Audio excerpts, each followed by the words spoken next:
ಸಸ್ನೇಹ ವಂದನೆ. ಇಂದಿನಿಂದ ಮೊದಲುಗೊಂಡು ಇನ್ನು 5 ದಿವಸ ಈ DVG ಸಭಾಂಗಣದಲ್ಲಿ ಕವಿ ಮುದ್ದಣ್ಣ ಕಾವ್ಯಾಸ್ವಾದ ಪರ್ವ ಜರಗಲಿದೆ. ಸರಿಯಾಗಿ 140 ವರ್ಷದ ಹಿಂದೆ ಮುದ್ದಣ ಎಂಬ ಅಡ್ಡ ಹೆಸರಿನಿಂದ ತನ್ನನ್ನು ಅಡ್ಡಯಿಸಿಕೊಂಡ ಕವಿತಾ ಸ್ಫುಲಿಂಗ ನಂದಳಿಕೆ ಲಕ್ಷ್ಮೀನಾರಾಯಣಪ್ಪ 1870 ಜನವರಿ 24ರಂದು ಹುಟ್ಟಿದ್ದು ದಕ್ಷಿಣ ಕನ್ನಡದ ಕಾರ್ಕಳ ಸಮೀಪದ ನಂದಳಿಕೆಯಲ್ಲಿ. ಪ್ರಜ್ಞಾ ಪ್ರಾಗಲ್ಭ್ಯವೊಂದನ್ನು ಉಳಿದು ಬಡತನವೇ ಮೈಯಾಗಿ ಮೂಡಿಬಂದ ಮುದ್ದಣನ ಒಳಗಣ್ಣಿಗಾಗಲಿ ಹೊರಗಣ್ಣಿಗಾಗಲಿ ಕಾಂಬಲ್ಲಿ ಕಾರ್ಪಣ್ಯವಿರಲಿಲ್ಲ. ಹುಟ್ಟೂರು ನಂದಳಿಕೆಯಿಂದ ದೂರು ಮದ್ರಾಸಿನ ತನಕ ಬಿಜ್ಜೆಯ ಬೆನ್ನು ಹತ್ತಿ ಬಗೆಗೆ ಬಸಿದುಕೊಂಡು ಕಬ್ಬಿಗರ ಬಲ್ಲಹನಾದವ ಮುದ್ದಣ.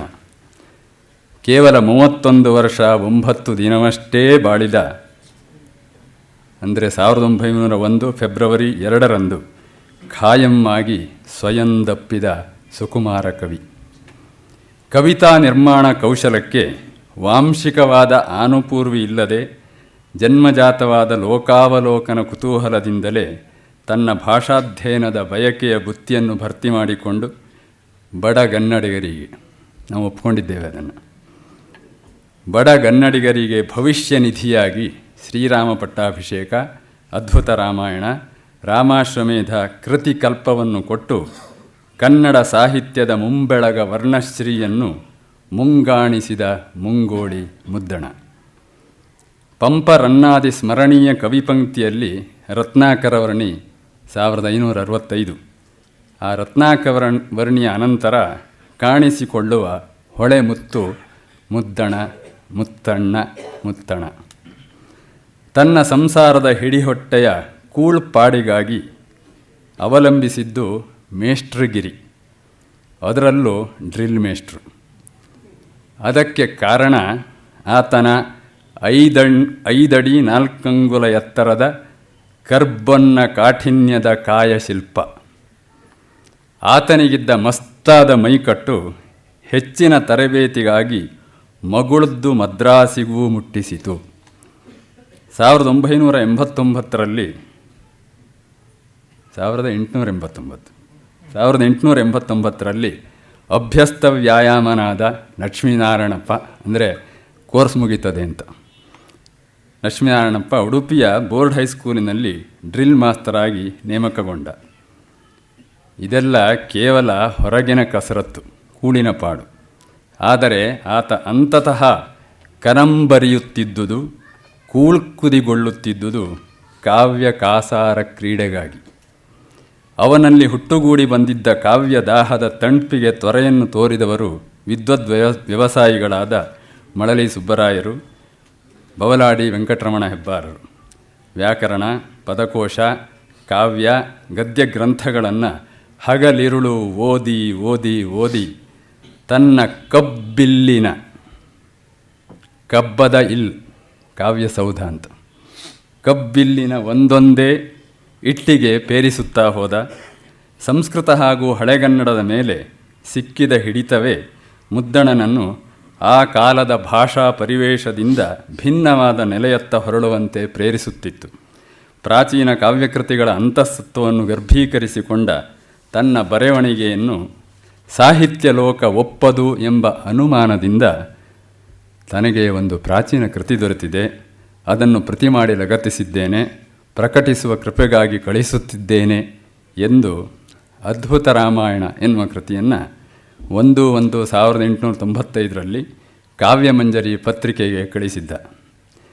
ತಿರುಳುಗನ್ನಡಿಗ ನಡಿದಾವರೆಯ ಬಂಡುಣಿಗಳಪ್ಪ ಕನ್ನಡ ಕಬ್ಬಿಗರ ಮನೆಯೂಳಿಗದವನ್ ಓರ್ವಂ ಕನ್ನಡಿಗಂ ಪೇಳ್ದ ಅದ್ಭುತ ರಾಮಾಯಣಂ ಎಂದು ಬರೆದುಕೊಂಡ. ಹಾಗೆ ರಾಮ ಪಟ್ಟಾಭಿಷೇಕವನ್ನು ಮಹಾಲಕ್ಷ್ಮಿ ಎಂಬವರು ಬರೆದುದೆಂದು, ರಾಮಾಶ್ವಮೇಧವನ್ನು ಅಜ್ಞಾತ ಪ್ರಾಕ್ ಕವಿ ರಚಿಸಿದ್ದೆಂದು ಪ್ರಕಾಶರನ್ನು ಒಪ್ಪಿಸಿದ್ದ. ಆತ ಕ್ಷಯರೋಗಕ್ಕೆ ತುತ್ತಾಗಿ ಜಕ್ಕಂದೊಳಲಿಯ, ಅಂದರೆ ಯಮನ ಕೋಣ, ಇದೆಲ್ಲ ಮುದ್ದಣನೆ ಬಳಸಿದಂತಹ ಶಬ್ದ. ಕ್ಷಯರೋಗಕ್ಕೆ ತುತ್ತಾಗಿ ಜಕ್ಕಂದೊಳಲಿಯ ಕರ್ನೆಳಲಲ್ಲಿ ಕರಗಿ ಹೋಗುವ ತನಕವೂ ಕಬ್ಬಿಗರ ಕಣದಲ್ಲಿ ತನ್ನ ಜಸಕ್ಕೂ ಜವನಿಕೆಯನ್ನು ಮುಸುಕಿಟ್ಟುಕೊಂಡಿದ್ದ ಮುದ್ದಣ್ಣನದು ಎಂತಹ ನಿರ್ಮೋಹತ್ವ, ಎಂತಹ ನಿರ್ಮಮತ್ವ. ಕೀರ್ತಿಕಾಮಿನಿಯನ್ನು ಹೊಸ್ತಿಲಾಚೆ ನಿಲ್ಲಿಸಿದ ಹೆಬ್ಬಗೆಯ ಕಬ್ಬಿಗ. DVG ಸಭಾಂಗಣದಲ್ಲಿ ಮುದ್ದಣ್ಣನ ಕಾವ್ಯಾಮೋದಕ್ಕೂ ಒಂದು ಐತಿಹಾಸಿಕ ಔಚಿತ್ಯವಿದೆ. ತನ್ನ ಪತ್ತೆಯನ್ನೇ ಕೊಡದೆ ಇಹಲೋಕದಿಂದ ನಾಪತ್ತೆಯಾದ ಮುಂಗೋಳಿಯ ಕಾಣೇಶುಮಾರಿ ಮಾಡಿ ಮುದ್ದಣ್ಣನನ್ನು ಗುರುತಿಸಿ ಖಚಿತಪಡಿಸಿ ಕವಿತ್ವದ ಕನಕಾಭಿಷೇಕವಾಗುವಂತೆ ಮಾಡಿದ್ದು 1926ರಲ್ಲಿ ಸೆಂಟ್ರಲ್ ಕಾಲೇಜಿನ ಕರ್ನಾಟಕ ಸಂಘ ಪ್ರಕಟಿಸಿದ ಮುದ್ದಣ ಸಂಸ್ಮರಣ ಗ್ರಂಥ. ಆ ಪುಸ್ತಕಕ್ಕೆ ಮುನ್ನುಡಿ ಬರೆದವರು DV ಗುಂಡಪ್ಪ. ಆ ನೆಲೆಯಲ್ಲಿ ಈ ನೆಲೆಯಲ್ಲಿ ಮುಂಗೋಳಿ ಮುದ್ದಣ್ಣ ಇನ್ನೊಮ್ಮೆ ಮೈಗೆದರಿ ಮೂಡಿ ಬರುತ್ತಿದ್ದಾನೆ ಪದಪಾಕದಲ್ಲಿ ನಾದಮೋದದಲ್ಲಿ. ಮುದ್ದಣ್ಣನ ಕೃತಿಯಲ್ಲಿ ನಮ್ಮನ್ನು ಬಹಳವಾಗಿ ಸೆರೆಹಿಡಿದು ಒತ್ತಡಿಗಳನ್ನಾಗಿ, ಅಂದರೆ ಒತ್ತಿದ ಹೆಜ್ಜೆ ಆಚೆ ಚಲ್ಲಾಡೋದಿಲ್ಲ ಅಂತ, ಒತ್ತಡಿಗಳನ್ನಾಗಿ ನಿಲ್ಲಿಸುವುದು ಅವನ ಪ್ರಸಾದ ರಮಣೀಯವಾದ ಶಬ್ದಶಯ್ಯೆ. ಮುದ್ದಣ ಯಕ್ಷಗಾನ ಕೃತಿ ಎರಡೇ ಬರೆದಿರೋದು, ಕುಮಾರವಿಜಯ ಮತ್ತು ರತ್ನಾವತಿ ಕಲ್ಯಾಣ. ಪ್ರಾತಿನಿಧಿಕವಾಗಿ ಒಂದು ಅವನ ಪದ್ಯದ ರಚನೆ ಹೇಗಿರ್ತದೆ ಅಂತ, ಸುಕೋಮಲವಾಗಿರ್ತದೆ ಅಂತ. ರತ್ನಾವತಿ ಕಲ್ಯಾಣದಲ್ಲಿ ಒಂದು ಪದ್ಯ, ನಾಯಕಿ ನಿದ್ರಿಸ್ತಾ ಇದ್ದಾಳೆ. ನಿದ್ರಿಸಿರುವಂತಹ ನಾಯಕಿಯನ್ನು ನೋಡಿ ಇನ್ನೊಂದು ಪಾತ್ರ ಭದ್ರಸೇನ ರತ್ನಾವತಿಯನ್ನು ನೋಡಿ ಹೇಳುವಂತಹದ್ದು, ಇದು 7 ಮಾತ್ರೆಯ ಗಣದಲ್ಲಿ ಹೋಗ್ತಾ ಇರ್ತದೆ, ತ್ರಿಪುಟ ತಾಳ ಅಂತ ಹೇಳ್ತಾರೆ. ಇದು ಸುಮ್ಮನೆ ಕೇಳಿ ಅಷ್ಟೇ, ಅರ್ಥ ಮಾಡಿಕೊಳ್ಳುವ ಕಷ್ಟಕ್ಕೆ ಹೋಗಬೇಡಿ.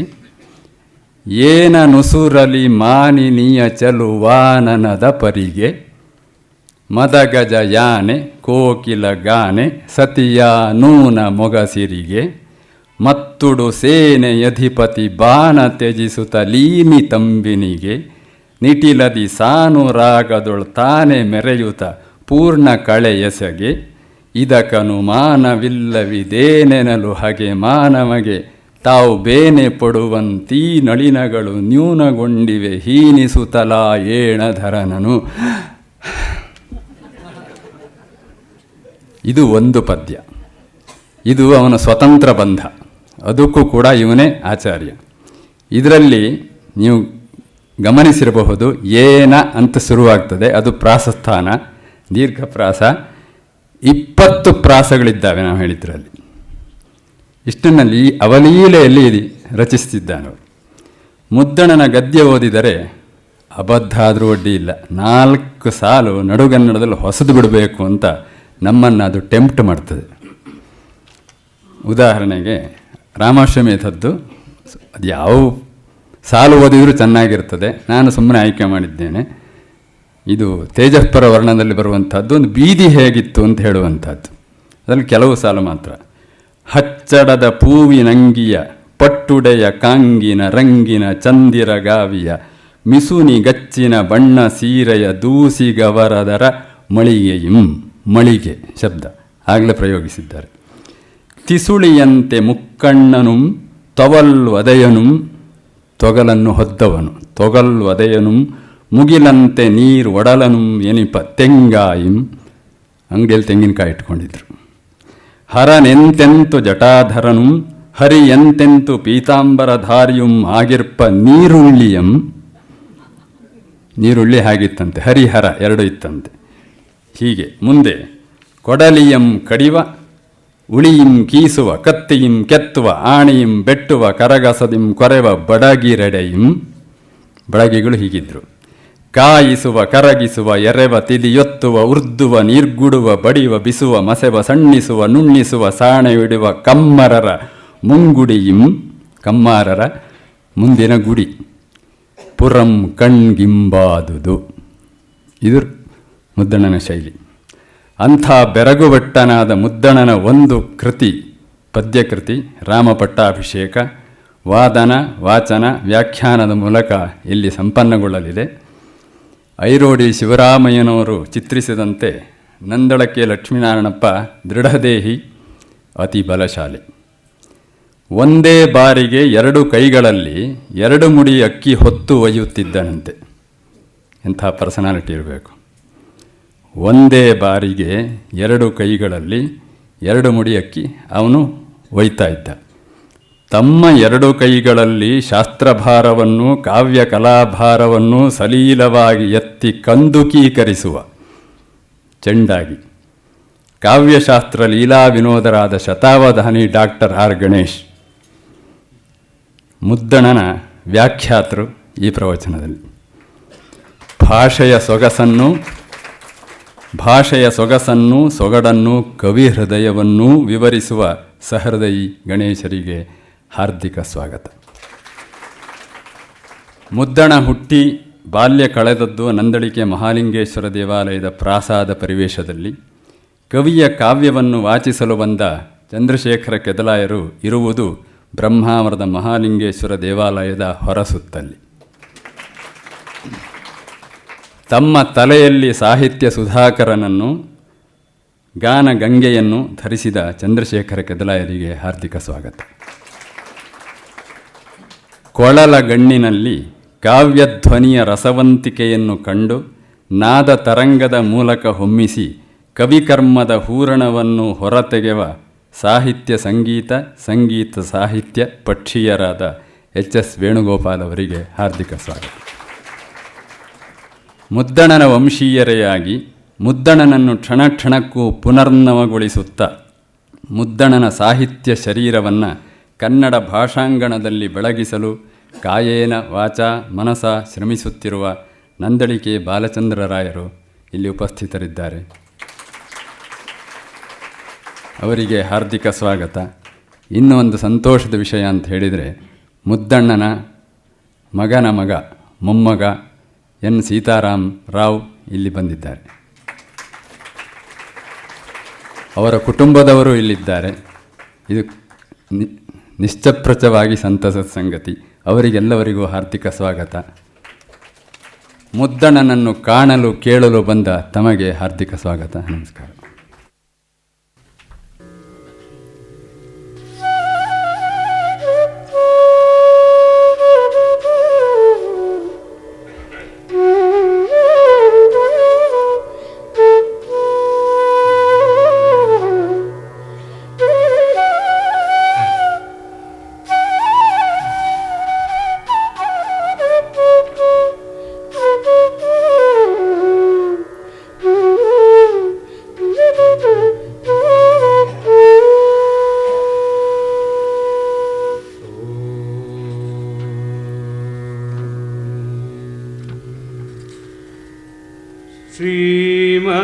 श्रीमदचलात्मजानन कैरवाब्जं श्रीमदचलात्मजानन कैरवाब्जं निरामयं दिव्यकेशं राजशेखरं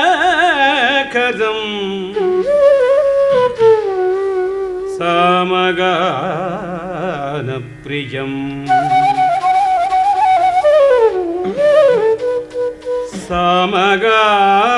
सामगानप्रियं हरिसुतागितनगीनालङ्कृताङ्गं शिवं हरिसुतागितनगीनालङ्कृताङ्गं शिवं काममुख्यारिवर्गध्वंसी भूतपति भीमविक्रमी पुण्यजनवन्दितं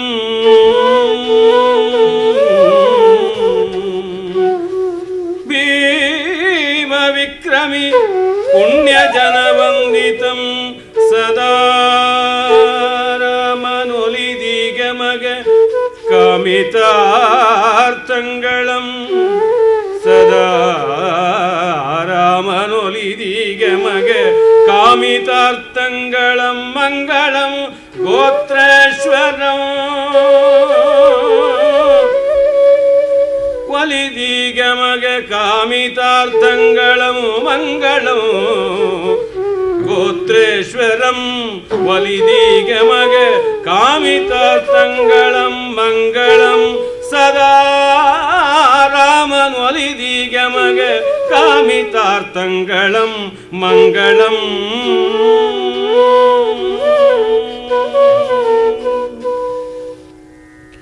ಎಲ್ಲರಿಗೆ ನಮಸ್ಕಾರ.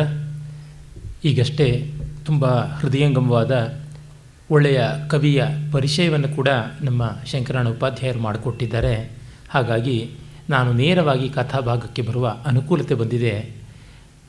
ಈ ಒಂದು ಶ್ರೀರಾಮ ಪಟ್ಟಾಭಿಷೇಕ ಕಾವ್ಯ ಒಂದು ಖಂಡಕಾವ್ಯ ಅಂತ ಹೇಳಬಹುದು. ಅದು ಒಟ್ಟು ಇರುವಂಥದ್ದು 5 ಸಂಧಿಗಳಲ್ಲಿ. ಅಲ್ಲಿ ಮಂಗಲಾಚರಣ ಮತ್ತು ಪೀಠಿಕಾ ಸಂಧಿ ಅಂತಲೇ 2 ಸಂಧಿಗಳು ಬಂದಿವೆ. 200ಕ್ಕೂ ಕಡಿಮೆ ಪದ್ಯಗಳಿರುವಂಥದ್ದು. ಎಲ್ಲ ವಾರ್ಧಕ ಷಟ್ಪದಿಯ ಕೃತಿ. ಕವಿಯ ಒಂದು ಪಾಂಡಿತ್ಯ ಮತ್ತು ಕೆಲವೊಂದು ನವೀನ ಕಲ್ಪನೆಗಳು ಕೂಡ ತುಂಬ ವಿಶೇಷವಾಗಿ ಕಾಣುವಂಥದ್ದು. ಮುದ್ದಣನ ಹಳೆಯ ಕಾವ್ಯ ಪರಂಪರೆಯ ಭರತವಾಕ್ಯವನ್ನು ಹೇಳಿ ಹೊಸ ಕಾವ್ಯ ಪರಂಪರೆಯ ನಾಂದಿ ವಾಕ್ಯವನ್ನು ನುಡಿದಂಥ ಕವಿ ಅಂತ ಕರೀತಾರೆ. ಅವನು ಒಂದು ರೀತಿಯಾಗಿ ಹೊಸಗನ್ನಡದ ಕಾವ್ಯ ರಚನೆಗೆ ಬೇಕಾಗಿರುವಂತಹ ಹಳಗನ್ನಡದ ಮಾರ್ಗವನ್ನು ಪಳಗಿಸಿಕೊಟ್ಟಂಥ ಕವಿ. ಈ ದೃಷ್ಟಿಯಿಂದ ಹೊಸ ಕನ್ನಡ ಸಾಹಿತ್ಯದ ಮುಂಗೋಳಿ, ಸುಪ್ರಭಾತ ಕುಕ್ಕುಟ ಅಂತ ಕೂಡ ಆತನನ್ನು ಕರೀತಾರೆ. ಆಮೇಲೆ ನನಗೆ ವ್ಯಕ್ತಿಗತವಾಗಿ ವ್ಯುತ್ಪನ್ನರಾಗುವುದಕ್ಕೆ, ಹಳಗನ್ನಡದಲ್ಲಿ ಒಳ್ಳೆಯ ಪರಿಣತಿ ಬರೋದಕ್ಕೆ ಆತನ ಕಾವ್ಯಗಳನ್ನು ಅವಶ್ಯವಾಗಿ ಯಾರೂ ಓದಬೇಕು. ಹೊಸ ಶಬ್ದಗಳನ್ನು ಹಳಗನ್ನಡದ ಜಾಡಿನಲ್ಲಿ ಹೇಗೆ ಸೃಷ್ಟಿ ಮಾಡಬಹುದು ಅನ್ನೋದಕ್ಕೆ ಕೂಡ ಆತನ ಕಾವ್ಯಗಳನ್ನು ಓದಬೇಕಾದದ್ದು ಅನಿಸುತ್ತೆ. ಮತ್ತು ಎಲ್ಲಕ್ಕಿಂತ ಮಿಗಿಲಾಗಿ ಕನ್ನಡದಲ್ಲಿ ಮತ್ತೊಬ್ಬ ಸುಬಂಧುವಿನಂತೆ ಶ್ಲೇಷಮಯವಾಗಿ ಕಾವ್ಯ ರಚನೆ ಮಾಡುವಂತಹ, ಅದು ಬಹಳ ಸಲೀಸಾಗಿ ಮಾಡುವಂತಹ ಕವಿ ಅಂದರೆ ಮುದ್ದಣ ಕನ್ನಡದ ಸುಬಂಧು.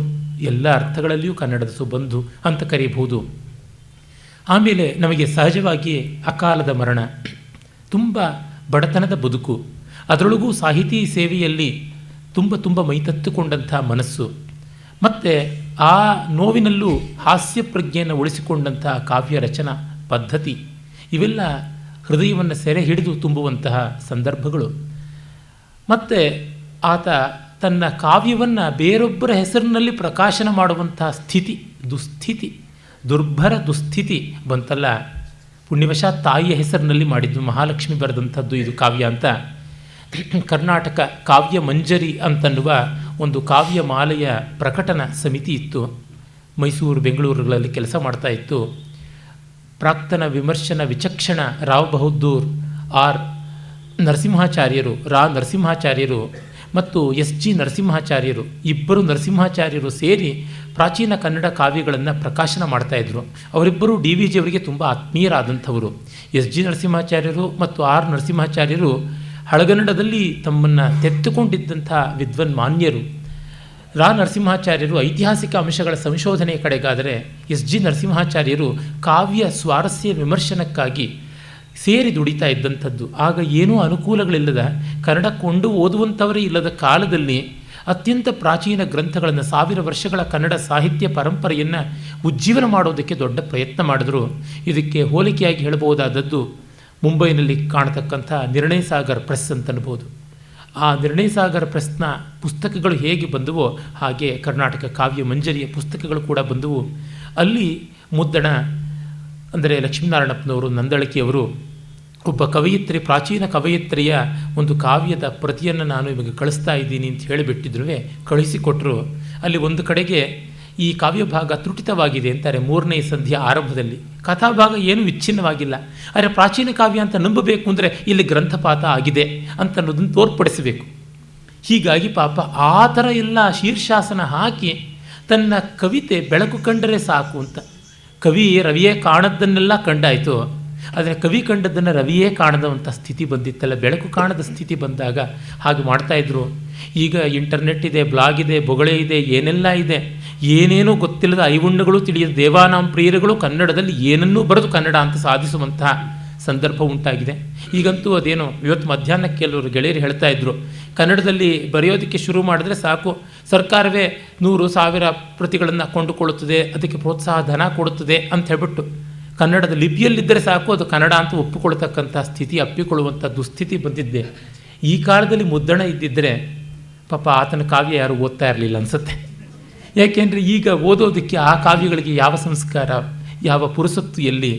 ಒಟ್ಟಿನಲ್ಲಿ ಆತ ಪಂಜ ಮಂಗೇಶರಾಯರಿಗೆ ಆಮೇಲೆ ಗೋವಿಂದ ಪೈಗಳಿಗೂ ಕೂಡ ಸ್ಫೂರ್ತಿಯನ್ನು ಕೊಟ್ಟಂಥ ವ್ಯಕ್ತಿ ಅಂತಂದ ಮೇಲೆ ಇನ್ನೇನು ಅನ್ನಬೇಕು.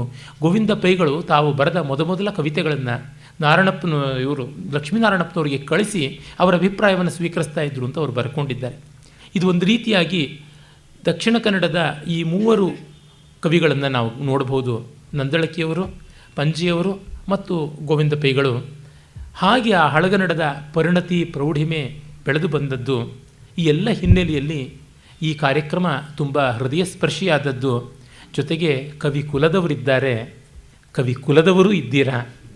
ಹೀಗಾಗಿ ಮಂಗಳ ಶ್ಲೋಕದ ವಿವರಣೆಯಿಂದ ಆರಂಭ ಮಾಡೋಣ. ಮೊದಲಿಗೆ ಅವನು ಶ್ಲೇಷಮಯವಾಗಿ ರಾಮನನ್ನು ಶಿವನನ್ನು ಸ್ತೋತ್ರ ಮಾಡ್ತಾನೆ. ಮುದ್ದಣನ ಬಗ್ಗೆ ಎಷ್ಟೆಲ್ಲ ಸಂಶೋಧನೆ ನಡೆದಿದೆ ಅಂತಂದರೆ, ಇದನ್ನು ನಮ್ಮ ಶ್ರೀನಿವಾಸ ಹಾವನೂರ ಅವರು, ದಾಮೋದರ ಶೆಟ್ಟಿಯವರು ಎಲ್ಲ ಸೇರಿ ಕಂಪ್ಯೂಟರ್ನಲ್ಲಿ ಎಷ್ಟೆಷ್ಟು ಪದಗಳನ್ನು ಎಷ್ಟೆಷ್ಟು ಬಾರಿ ಬಳಸಿದ್ದಾನೆ ಅನ್ನೋದನ್ನು ಅಧ್ಯಯನ ಮಾಡಿ ಈತ ವಿಷ್ಣುಪರವಾದ ಕಾವ್ಯಗಳನ್ನೇ ಬರೆದಿದ್ದರು. ರಾಮಾಶ್ವಮೇಧ, ಅದ್ಭುತ ರಾಮಾಯಣ ಮತ್ತು ಈ ಒಂದು ರಾಮಪಟ್ಟಾಭಿಷೇಕ ಬರೆದಿದ್ದರು. ಆತ ಶಿವನನ್ನು ಇಷ್ಟದೈವವಾಗಿ ಉಳ್ಳವನು ಅಂತ. ಯಾಕೆಂದರೆ ಹೆಜ್ಜೆಜ್ಜೆಗೂ ಅಲ್ಲಲ್ಲಿ ಹರಹರ ಶಿವ ಬರ್ತಾ ಇರುತ್ತೆ. ಅದನ್ನೆಲ್ಲ ಮಾಡಿದ್ದಾರೆ. ಇಷ್ಟು ಕೂಲಂಕಷವಾದ ಅಧ್ಯಯನವನ್ನು ಕೈಗೊಂಡಿದ್ದಾರೆ. ಇದು ಬಹಳ ವಿಶೇಷ. ಅವನ ಪದಪ್ರಯೋಗ ಚಾತುರ್ಯ ಎಂಥದ್ದು ಅಂತಂದರೆ, ಕೊಡನ ಮರಿ ಅಂತ ಒಂದು ಕಡೆ ಪ್ರಯೋಗ ಮಾಡ್ತಾನೆ. ಕೊಡನ ಮರಿ ಅಂತಂದರೆ ಏನು? ಅಗಸ್ತ್ಯನ ಕುಂಭೋದ್ಭವ, ಕುಂಭಸಂಭವ ಅಂತ. ಆದರೆ ಮರಿ ಅನ್ನೋದಕ್ಕೆ ತುಳುವಿನಲ್ಲಿ ಹಾವು ಅಂತ ಹೆಸರು. ಘಟಸರ್ಪ ಅಂತನ್ನೋದನ್ನು ಕೊಡನ ಮರಿ ಅಂತ ಬಳಸಿದ್ದಾನೆ ಅಂತ. ಈ ರೀತಿಯಾದ ಮಟ್ಟಕ್ಕೆ ಪದವನ್ನು ಕೂಡ ನೋಡಿ ಪರಿಶೀಲನೆ ಮಾಡಿದಂಥದ್ದು ಉಂಟು. ಆ ಹಿನ್ನೆಲೆಯಲ್ಲಿ ಆತನ ವ್ಯುತ್ಪತ್ತಿಯನ್ನು ಕಂಡು ನಾವು ಆಶ್ಚರ್ಯಪಡ್ತೀವಿ. ಶಬ್ದಮಣಿ ದರ್ಪಣವನ್ನು ವಾಚೋವಿಧೇಯ ಮಾಡಿಕೊಂಡಿದ್ದು. ಪುಸ್ತಕಗಳೇ ಸಿಗದ ಕಾಲ, ಸಿಕ್ಕರೂ ಕೊಳ್ಳೋದಕ್ಕೆ ಕಾಸಿಲ್ಲದ ಕಾಲ. ಅದರೊಳಗೆ ಇವರು ವೆಂಕಟಸುಬ್ಬಯ್ಯನವರು ಸಂಪಾದಕರು ಹೇಳ್ತಾರೆ, ಕೇಶರಾಜನ ಶಬ್ದಮಣಿ ದರ್ಪಣದ ಪಾಂಡಿತ್ಯವನ್ನು ತೋರಿಸೋದಕ್ಕೆ ಈ ರೀತಿಯಾದ ಪ್ರಯೋಗಗಳು ಇಲ್ಲಿ ಮಾಡಿರೋದುಂಟು ಕವಿ ಅಂತ ಹೇಳಿಬಿಟ್ಟು. ಹೀಗಾಗಿ ಯೇ ಶಬ್ದಾರ್ಥ ಪರೀಕ್ಷಣ ಪ್ರಣೀನೋ ಏವಾ ಗುಣಾಲಂಕ್ರಿಯ ಶಿಕ್ಷಾ ಕೌತಿಕನೋ ಅಂತ ಮಲ್ಲಿನಾಥ ಏನು ಹೇಳ್ತಾನೆ, ತೇಷಾಮೇವ ಕೃತೆ ಕರೋಮಿ ವಿವೃತಿಂ ಮಾಘಸ್ಯ ಸರ್ವಂಕಷಾಂ ಅಂತ. ಸರ್ವಂಕಷ ಅನ್ನುವ ಮಾಘಿಯ ವ್ಯಾಖ್ಯಾನವನ್ನು ಬರೀತೀನಿ. ಯಾರಿಗೆ ಶಬ್ದಾರ್ಥ ಸ್ವಾರಸ್ಯಗಳಲ್ಲಿ ಆಸ್ಥೆ ಉಂಟು ಅವರಿಗೆ. ಇಲ್ಲಿ ಕಥೆ ನೋಡಬೇಡಿ, ಪಾತ್ರಚಿತ್ರಣವನ್ನು ಜಾಸ್ತಿ ನೋಡಬೇಡಿ. ನೋಡಬೇಕಾದದ್ದು ಕವಿಯ ರಚನಾ ವೈಶದ್ಯ. ಅಂದರೆ ಒಂದು ಕಾವ್ಯವನ್ನು, ಒಂದು ಉತ್ತಮೋತ್ತಮ ಕಾವ್ಯವನ್ನು ಬರೆಯೋದಕ್ಕೆ ಯಾವ ಪೂರ್ವ ಸಿದ್ಧತೆ ಬೇಕು ಅಂತ. ಜಾನ್ ಮಿಲ್ಟನ್ ಹಾರ್ಟನ್ ಅನ್ನುವ ಒಂದು ಹಳ್ಳಿಯಲ್ಲಿ ಕೂತು 5 ವರ್ಷಗಳ ಕಾಲ ಅಧ್ಯಯನ ಮಾಡಿದ. MA ಮುಗಿಸಿದ ಮೇಲೆ MAನಲ್ಲಿ ಅವನು ಫಸ್ಟ್ ಬಂದವನು. ಈಗ 350 ವರ್ಷಗಳ ಹಿಂದಿನ ಮಾತು. ಅವನ ಸ್ನೇಹಿತ ಒಬ್ಬ ಕೇಳ್ದ, ಏನು ಮಾಡ್ತಾ ಇದೆಯಾ ನೀನು ಅಂತ. ಎಲ್ಲರೂ MA ಮಾಡಿ ಏನೋ ಘನಕಾರ್ಯ ಮಾಡ್ತಾರೆ, ಉದ್ಯೋಗ ಮಾಡ್ತಾರೆ, ವಕೀಲಿ ಮಾಡ್ತಾರೆ ಎಲ್ಲ. ಇವನೇನೂ ಮಾಡ್ತಾ ಇಲ್ಲ, ತೆಪ್ಪಕ್ಕೆ ಕೂತು ಅಭ್ಯಾಸ ಮಾಡ್ತಿದ್ದಾನೆ. ಅವರ ತಂದೆಗಂತೂ ಆತ ಸೀನಿಯರ್ ಮಿಲ್ಟನ್ ಅಂತಲೇ, ಅವನು ಜಾನ್ ಮಿಲ್ಟನ್. ಮಗ ಪಾದ್ರಿ ಆಗ್ತಾನೆ, ವಕೀಲಿ ವೃತ್ತಿಗೆ ಹೋಗ್ತಾನೆ, ದೊಡ್ಡ ಧನ ಸಂಪಾದಿಸ್ತಾನೆ ಅಂತಿತ್ತು. ಅವನಿಗೆ ದುಡ್ಡಿನ ನಿರೀಕ್ಷೆ ಇಲ್ದಿದ್ರು, ಸ್ಥಾನಮಾನಗಳ ನಿರೀಕ್ಷೆ ಇತ್ತು. ಆಗ ಅವನು ಹೇಳ್ತಾನೆ, ಗೆಳೆಯ ಏನನ್ನು ನಾನು ಮಾಡ್ತಾ ಇದ್ದೀನಿ ಅಂತ ಕೇಳ್ತೀಯಾ? ನಾನು ರೆಕ್ಕೆಗಳನ್ನು ಬಲಿಯಗೊಡ್ತಾ ಇದ್ದೀನಿ. I am preparing myself for the great flight which is ahead ಅಂತ ಹೇಳ್ಬಿಟ್ಟಂತಾನೆ. ನಾನು ಮುಂದೆ ಪ್ಯಾರಡೈಸ್ ಲಾಸ್ಟ್ ಮಹಾಕಾವ್ಯಕ್ಕೆ ಬೇಕಾದ ತಯಾರಿ ಮಾಡಿಕೊಳ್ತಾ ಇದ್ದೀನಿ ಅಂತ. ಮುದ್ದಣ ಅಂಗ ಸಾಧನೆ ಮಾಡಿದ್ದಾತ ಮತ್ತು ವ್ಯಾಯಾಮ ಶಿಕ್ಷಕ ಅಂತ ನಾವು ಕೇಳಿದ್ವಿ. ಇದು ಆತನ ಕಾವ್ಯದ ವ್ಯಾಯಾಮದ ಅಖಾಡ.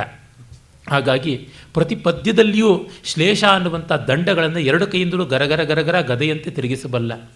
ಬಗೆ ಅಪೂರ್ವವಾದ ಶಬ್ದಗಳನ್ನು ತಾನು ಟಂಕಿಸಬಲ್ಲ ಮತ್ತು ವಾರ್ಧಕ ಷಟ್ಪದಿಯನ್ನು ಯೌವನದ ಹುರುಪಿಂದ ನಿಭಾಯಿಸಬಲ್ಲ.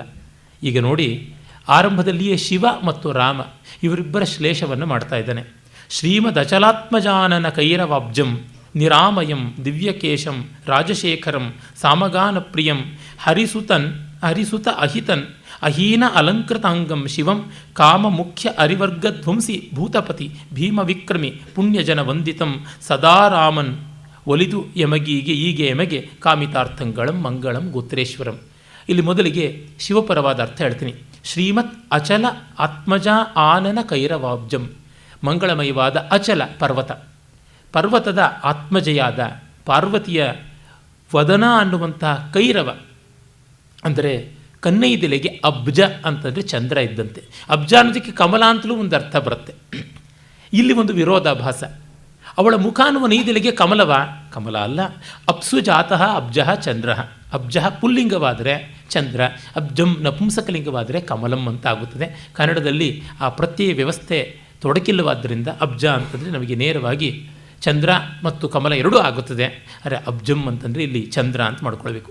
ನಿರಾಮಯಂ, ಅವನು ಭಿಷಕ್ ದಿವ್ಯೋ ಭಿಷಕ್ ಅಂತ ತ್ರ್ಯಂಬಕಂ ಯಜಾಮಹೇ ಸುಗಂಧಿಂ ಪುಷ್ಟಿವರ್ಧನಂ ಅಂತೆಲ್ಲ ಹೇಳ್ತೀವಲ್ಲ, ಅವನು ವೈದ್ಯೇಶ್ವರ, ಅವನು ನಿರಾಮಯಂ, ರೋಗರಹಿತ, ತೊಂದರೆ ಇಲ್ಲದವನು. ದಿವ್ಯಕೇಶಂ, ದಿವ್ಯ ಅನ್ನೋದಕ್ಕೆ ಆಕಾಶ ಅಂತ ಅರ್ಥ ಉಂಟು, ದ್ಯೌ ದಿವಹ ಅಂತ. ದಿವ್ಯಕೇಶ ಅಂದರೆ ವ್ಯೋಮಕೇಶ ಅಂತ ಅರ್ಥ ಬರುತ್ತೆ. ರಾಜಶೇಖರಂ, ರಾಜ ಚಂದ್ರ, ಅವನನ್ನು ಕಿರೀಟದಲ್ಲಿ ಇಟ್ಟುಕೊಂಡು ಅವನನ್ನು ತುರಾಯಿ ಮಾಡಿಕೊಂಡಂಥವನು ರಾಜಶೇಖರ. ಸಾಮಗಾನ ಪ್ರಿಯಂ, ಸಾಮಗಾನ ಲೋಲನಾದಂಥವನು. ರಾವಣಾಸುರ ಕೈಲಾಸವನ್ನು ಎತ್ತಿದಾಗ ಸಾಮಗಾನ ಮಾಡಿ ಸಂತೋಷಗೊಳಿಸಿದ ಅನ್ನುವ ಕಥೆ ಗೊತ್ತಿದೆ. ಹರಿಸುತ ಅಹಿತನ್, ಹರಿ ಎನಿಸಿದ ಮಹಾವಿಷ್ಣುವಿನ ಮಗನಾದ ಮನ್ಮಥನಿಗೆ ವೈರಿಯಾಗಿ ಕಂದರ್ಪ ದಹನ ಆದಂಥವನು. ಅಹಿ ಇನ ಅಲಂಕೃತಾಂಗಂ, ಅಹಿ ಹಾವು, ಇನ ಅಂದರೆ ಸ್ವಾಮಿ, ಅಂದರೆ ಸರ್ಪೇಶ್ವರನಾದ ವಾಸುಕಿಯಿಂದ ಭೂಷಿತನಾದ ಅಂಗೋಪಾಂಗಗಳನ್ನು ಉಳ್ಳಂಥ ಶಿವ, ಮಂಗಳ ಅನ್ನುವ ಹೆಸರನ್ನು ಪಡೆದಂಥ ಮಹಾದೇವ. ಕಾಮ ಮುಖ್ಯ ಅರಿವರ್ಗ ಧ್ವಂಸಿ, ಕಾಮದ ಹಿಂದೆ ಅನುಸರಿಸಿ ಬರತಕ್ಕಂಥ ಕಾಮನ ಪರಿವಾರ ಯಾವುದುಂಟು, ವಸಂತ ಇರಬಹುದು, ಮಲಯಾನಿಲ ಇರಬಹುದು, ಆ ಥರದ್ದೂ ಒಂದರ್ಥ. ಕಾಮಕ್ರೋಧ ಲೋಭ ಮೋಹಾದಿಗಳು ಆಗಬಹುದು. ಹಾಗೆ ಮಾಡುವಂಥ ಭೂತಪತಿ, ಸ್ಥಾಣು, ಎಲ್ಲ ಭೂತರಿಗೆ ನಾಥನಾದಂಥವನು. ಭೀಮನೂ ವಿಕ್ರಮಿಯೂ ಆದವನು. ಭೀಮ ಅನ್ನೋದು ಶಿವನ ಒಂದು ಹೆಸರುಗಳು. ಮತ್ತು ವಿಕ್ರಮಿ, ವಿಶೇಷವಾದಂಥ ಕ್ರಮವುಳ್ಳ ಪರಾಕ್ರಮಿ. ಪುಣ್ಯ ಜನ ವಂದಿತಂ, ಪುಣ್ಯಾತ್ಮರು ಮಾತ್ರ ಶಿವನನ್ನು ಕಾಣ್ತಾರೆ, ನಮಸ್ಕರಿಸ್ತಾರೆ ಅಂತ. ಇನ್ನೊಂದು ಅರ್ಥ, ಅನೇಕ ರಾಕ್ಷಸರು ಶಿವನನ್ನೇ ಹೋಗಿ ಬೇಡುವಂಥದ್ದು. ಪುಣ್ಯ ಜನ ಅಂದರೆ ರಾಕ್ಷಸ ಅಂತ. ಇದೇನು ಪಾಪಿಸ್ಟ್ರಿಗೆ ಈ ಹೆಸರು ಅಂದರೆ ಅಮಂಗಳವಾರಕ್ಕೆ ಮಂಗಳವಾರ ಅಂದಂತೆ ಅಂತ. ಅದು ಯೂಫಮಿಸಮ್ ಸಂಸ್ಕೃತದ್ದು. ಸದಾ ಆರಾಮನ್, ಸತ್ ಆರಾಮನ್ ಅಂದರೆ ಒಳ್ಳೆಯದರೊಳಗೆ ನೆಲೆಯಾದವನು.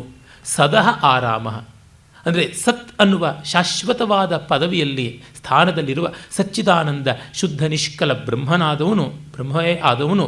ಒಲಿದು ಯಮಗೆ ಕಾಮಿತಾರ್ಥಂಗಳಂ, ಹೀಗೆ ನಮಗೆ ಕೊಡಲಿ. ಅವನು ಮಂಗಳಮಯನಾದವನು. ಗೋತ್ರೇಶ್ವರಂ, ಗೋತ್ರ ಅಂದರೆ ಮತ್ತೆ ಬೆಟ್ಟ, ಅದ್ರಿಗೋತ್ರ ಗಿರಿಗ್ರಾವ ಇತ್ಯಾದಿ ಮರಕೋಶ.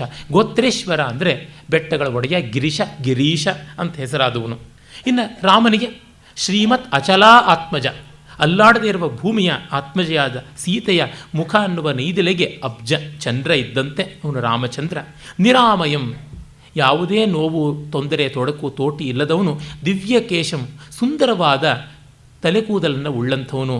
ಯಾಕೆ ಅಂತಂದರೆ ರಾಮ ಆಪಾದ ಮಸ್ತಕವು ಲಾವಣ್ಯ ಸೋಮ, ಸುಂದರವಾದಂಥವನು. ಹಾಗಾಗಿ ಅವನ ಮುಂಗುರುಳು ಸುಂದರ, ಎಲ್ಲವೂ ಸುಂದರ ಆಗಿರುವವನು. ಮತ್ತು ಹರಿಸುತ ರಾಜಶೇಖರಂ, ರಾಜೋತ್ತಮ, ಅವನು ರಾಜರುಗಳಲ್ಲಿ ಶ್ರೇಷ್ಠನಾದವನು, ರಾಜರಾಮ ಅಂತ ಹೆಸರು ಪಡೆದಂಥವನು. ಸಾಮಗಾನ ಪ್ರಿಯಂ, ಇದು ಸಾಮಾನ್ಯ ವಿಶೇಷಣ. ಅವನಿಗೆ ಎಲ್ಲ ವೇದಗಳು ಪ್ರಿಯ, ಸಾಮಗಾನವು ಪ್ರಿಯ ಅನ್ನುವಂಥ ಅರ್ಥದಲ್ಲಿ.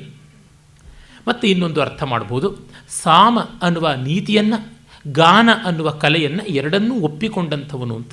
ವ್ಯಾಖ್ಯಾನಕಾರಿ ಅರ್ಥ ಹೇಳಿಲ್ಲ, ಹೇಳೋದಕ್ಕೆ ಸಾಧ್ಯತೆ ಇದೆ. ರಾಮ ಸಾಮಕ್ಕೆ ಒಲಿದಂಥವನು, ಸಾಮ ಆಗೋಲ್ಲ ಅಂದರೆ ಕಡೆಗೆ ದಂಡ ಅಂತನ್ನುವಂಥವನು. ಹಾಗಾಗಿ ಒಳ್ಳೆ ಮಾತುಗಳಿಂದಲೇ ನೀಚ ಕಲಹಮಿಚ್ಛಂತಿ ಸಂಧಿಮಿಚ್ಛಂತಿ ಸಾಧವ ಅಂತಿರುವವನು. ಹರಿಸುತ ಅಹಿತನ್, ಹರಿ ಅಂದರೆ ಇಂದ್ರ ಅಂತ ಒಂದರ್ಥ, 15 ಅರ್ಥಗಳಲ್ಲಿ ಒಂದರ್ಥ ಇಂದ್ರ.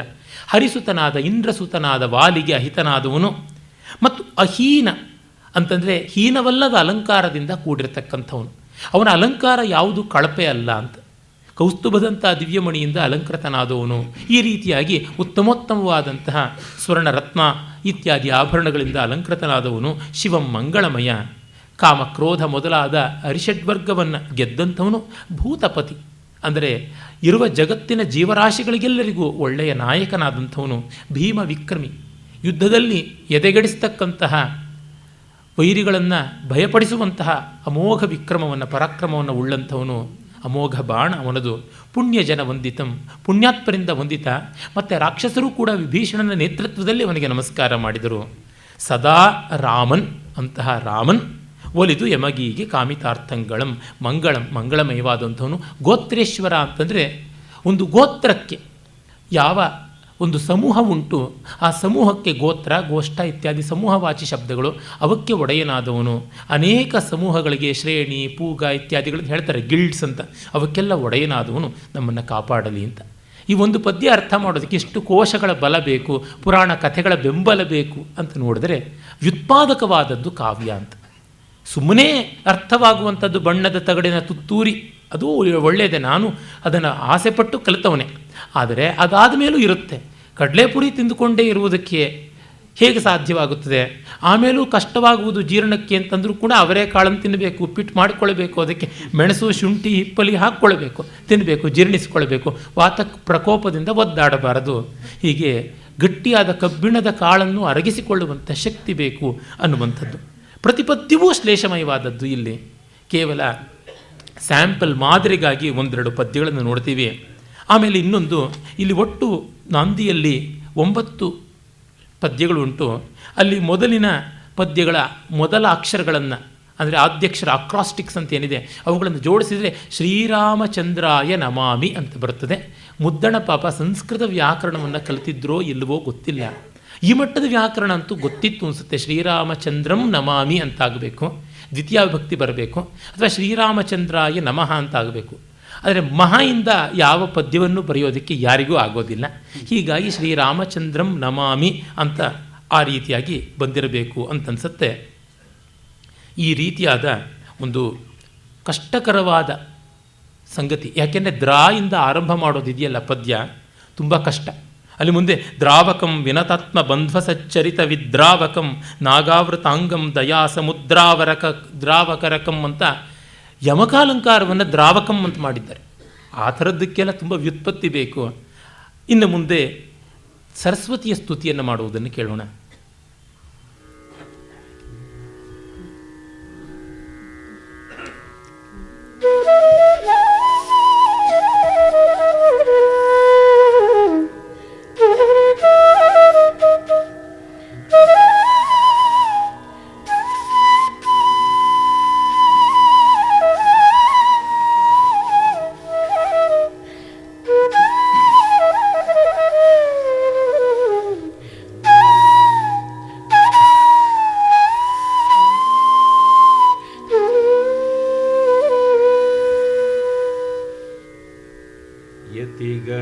ಯತಿಗಣಾಶ್ರಯವೆನಿಸಿ ಶಬ್ದಾರ್ಥ ಭಾವದಿಂದ ತಿರಸಾಲಂಕಾರ ಮುಪ್ಪೆ. ಯತಿಗಣಾಶ್ರಯಮೆನಿಸಿ ಶಬ್ದಾರ್ಥ ಭಾವದಿಂದ ತಿರಸಾಲಂಕಾರ ಮುಪ್ಪೆ. ಜೀವಾಕ್ಷರ ಸುಗತಿಗಿರ್ಕೆಯಾಗಿ ನವಪದ ಪುಂಜರಂಜಿತ ಮನೋಜ್ಞಮೆನೆ. ಜೀವಾಕ್ಷರ ಸುಗತಿಗಿರ್ಕೆಯಾಗಿ ನವಪದ ಪುಂಜರಂಜಿತ ಮನೋಜ್ಞಮೆನೆ. ಕೈವಲ್ಯದ ನುತ ಸುಕೃತ ಪದ್ಯಾವಳಿಯೇ ಇದೆನಿಸುತ್ತೆ.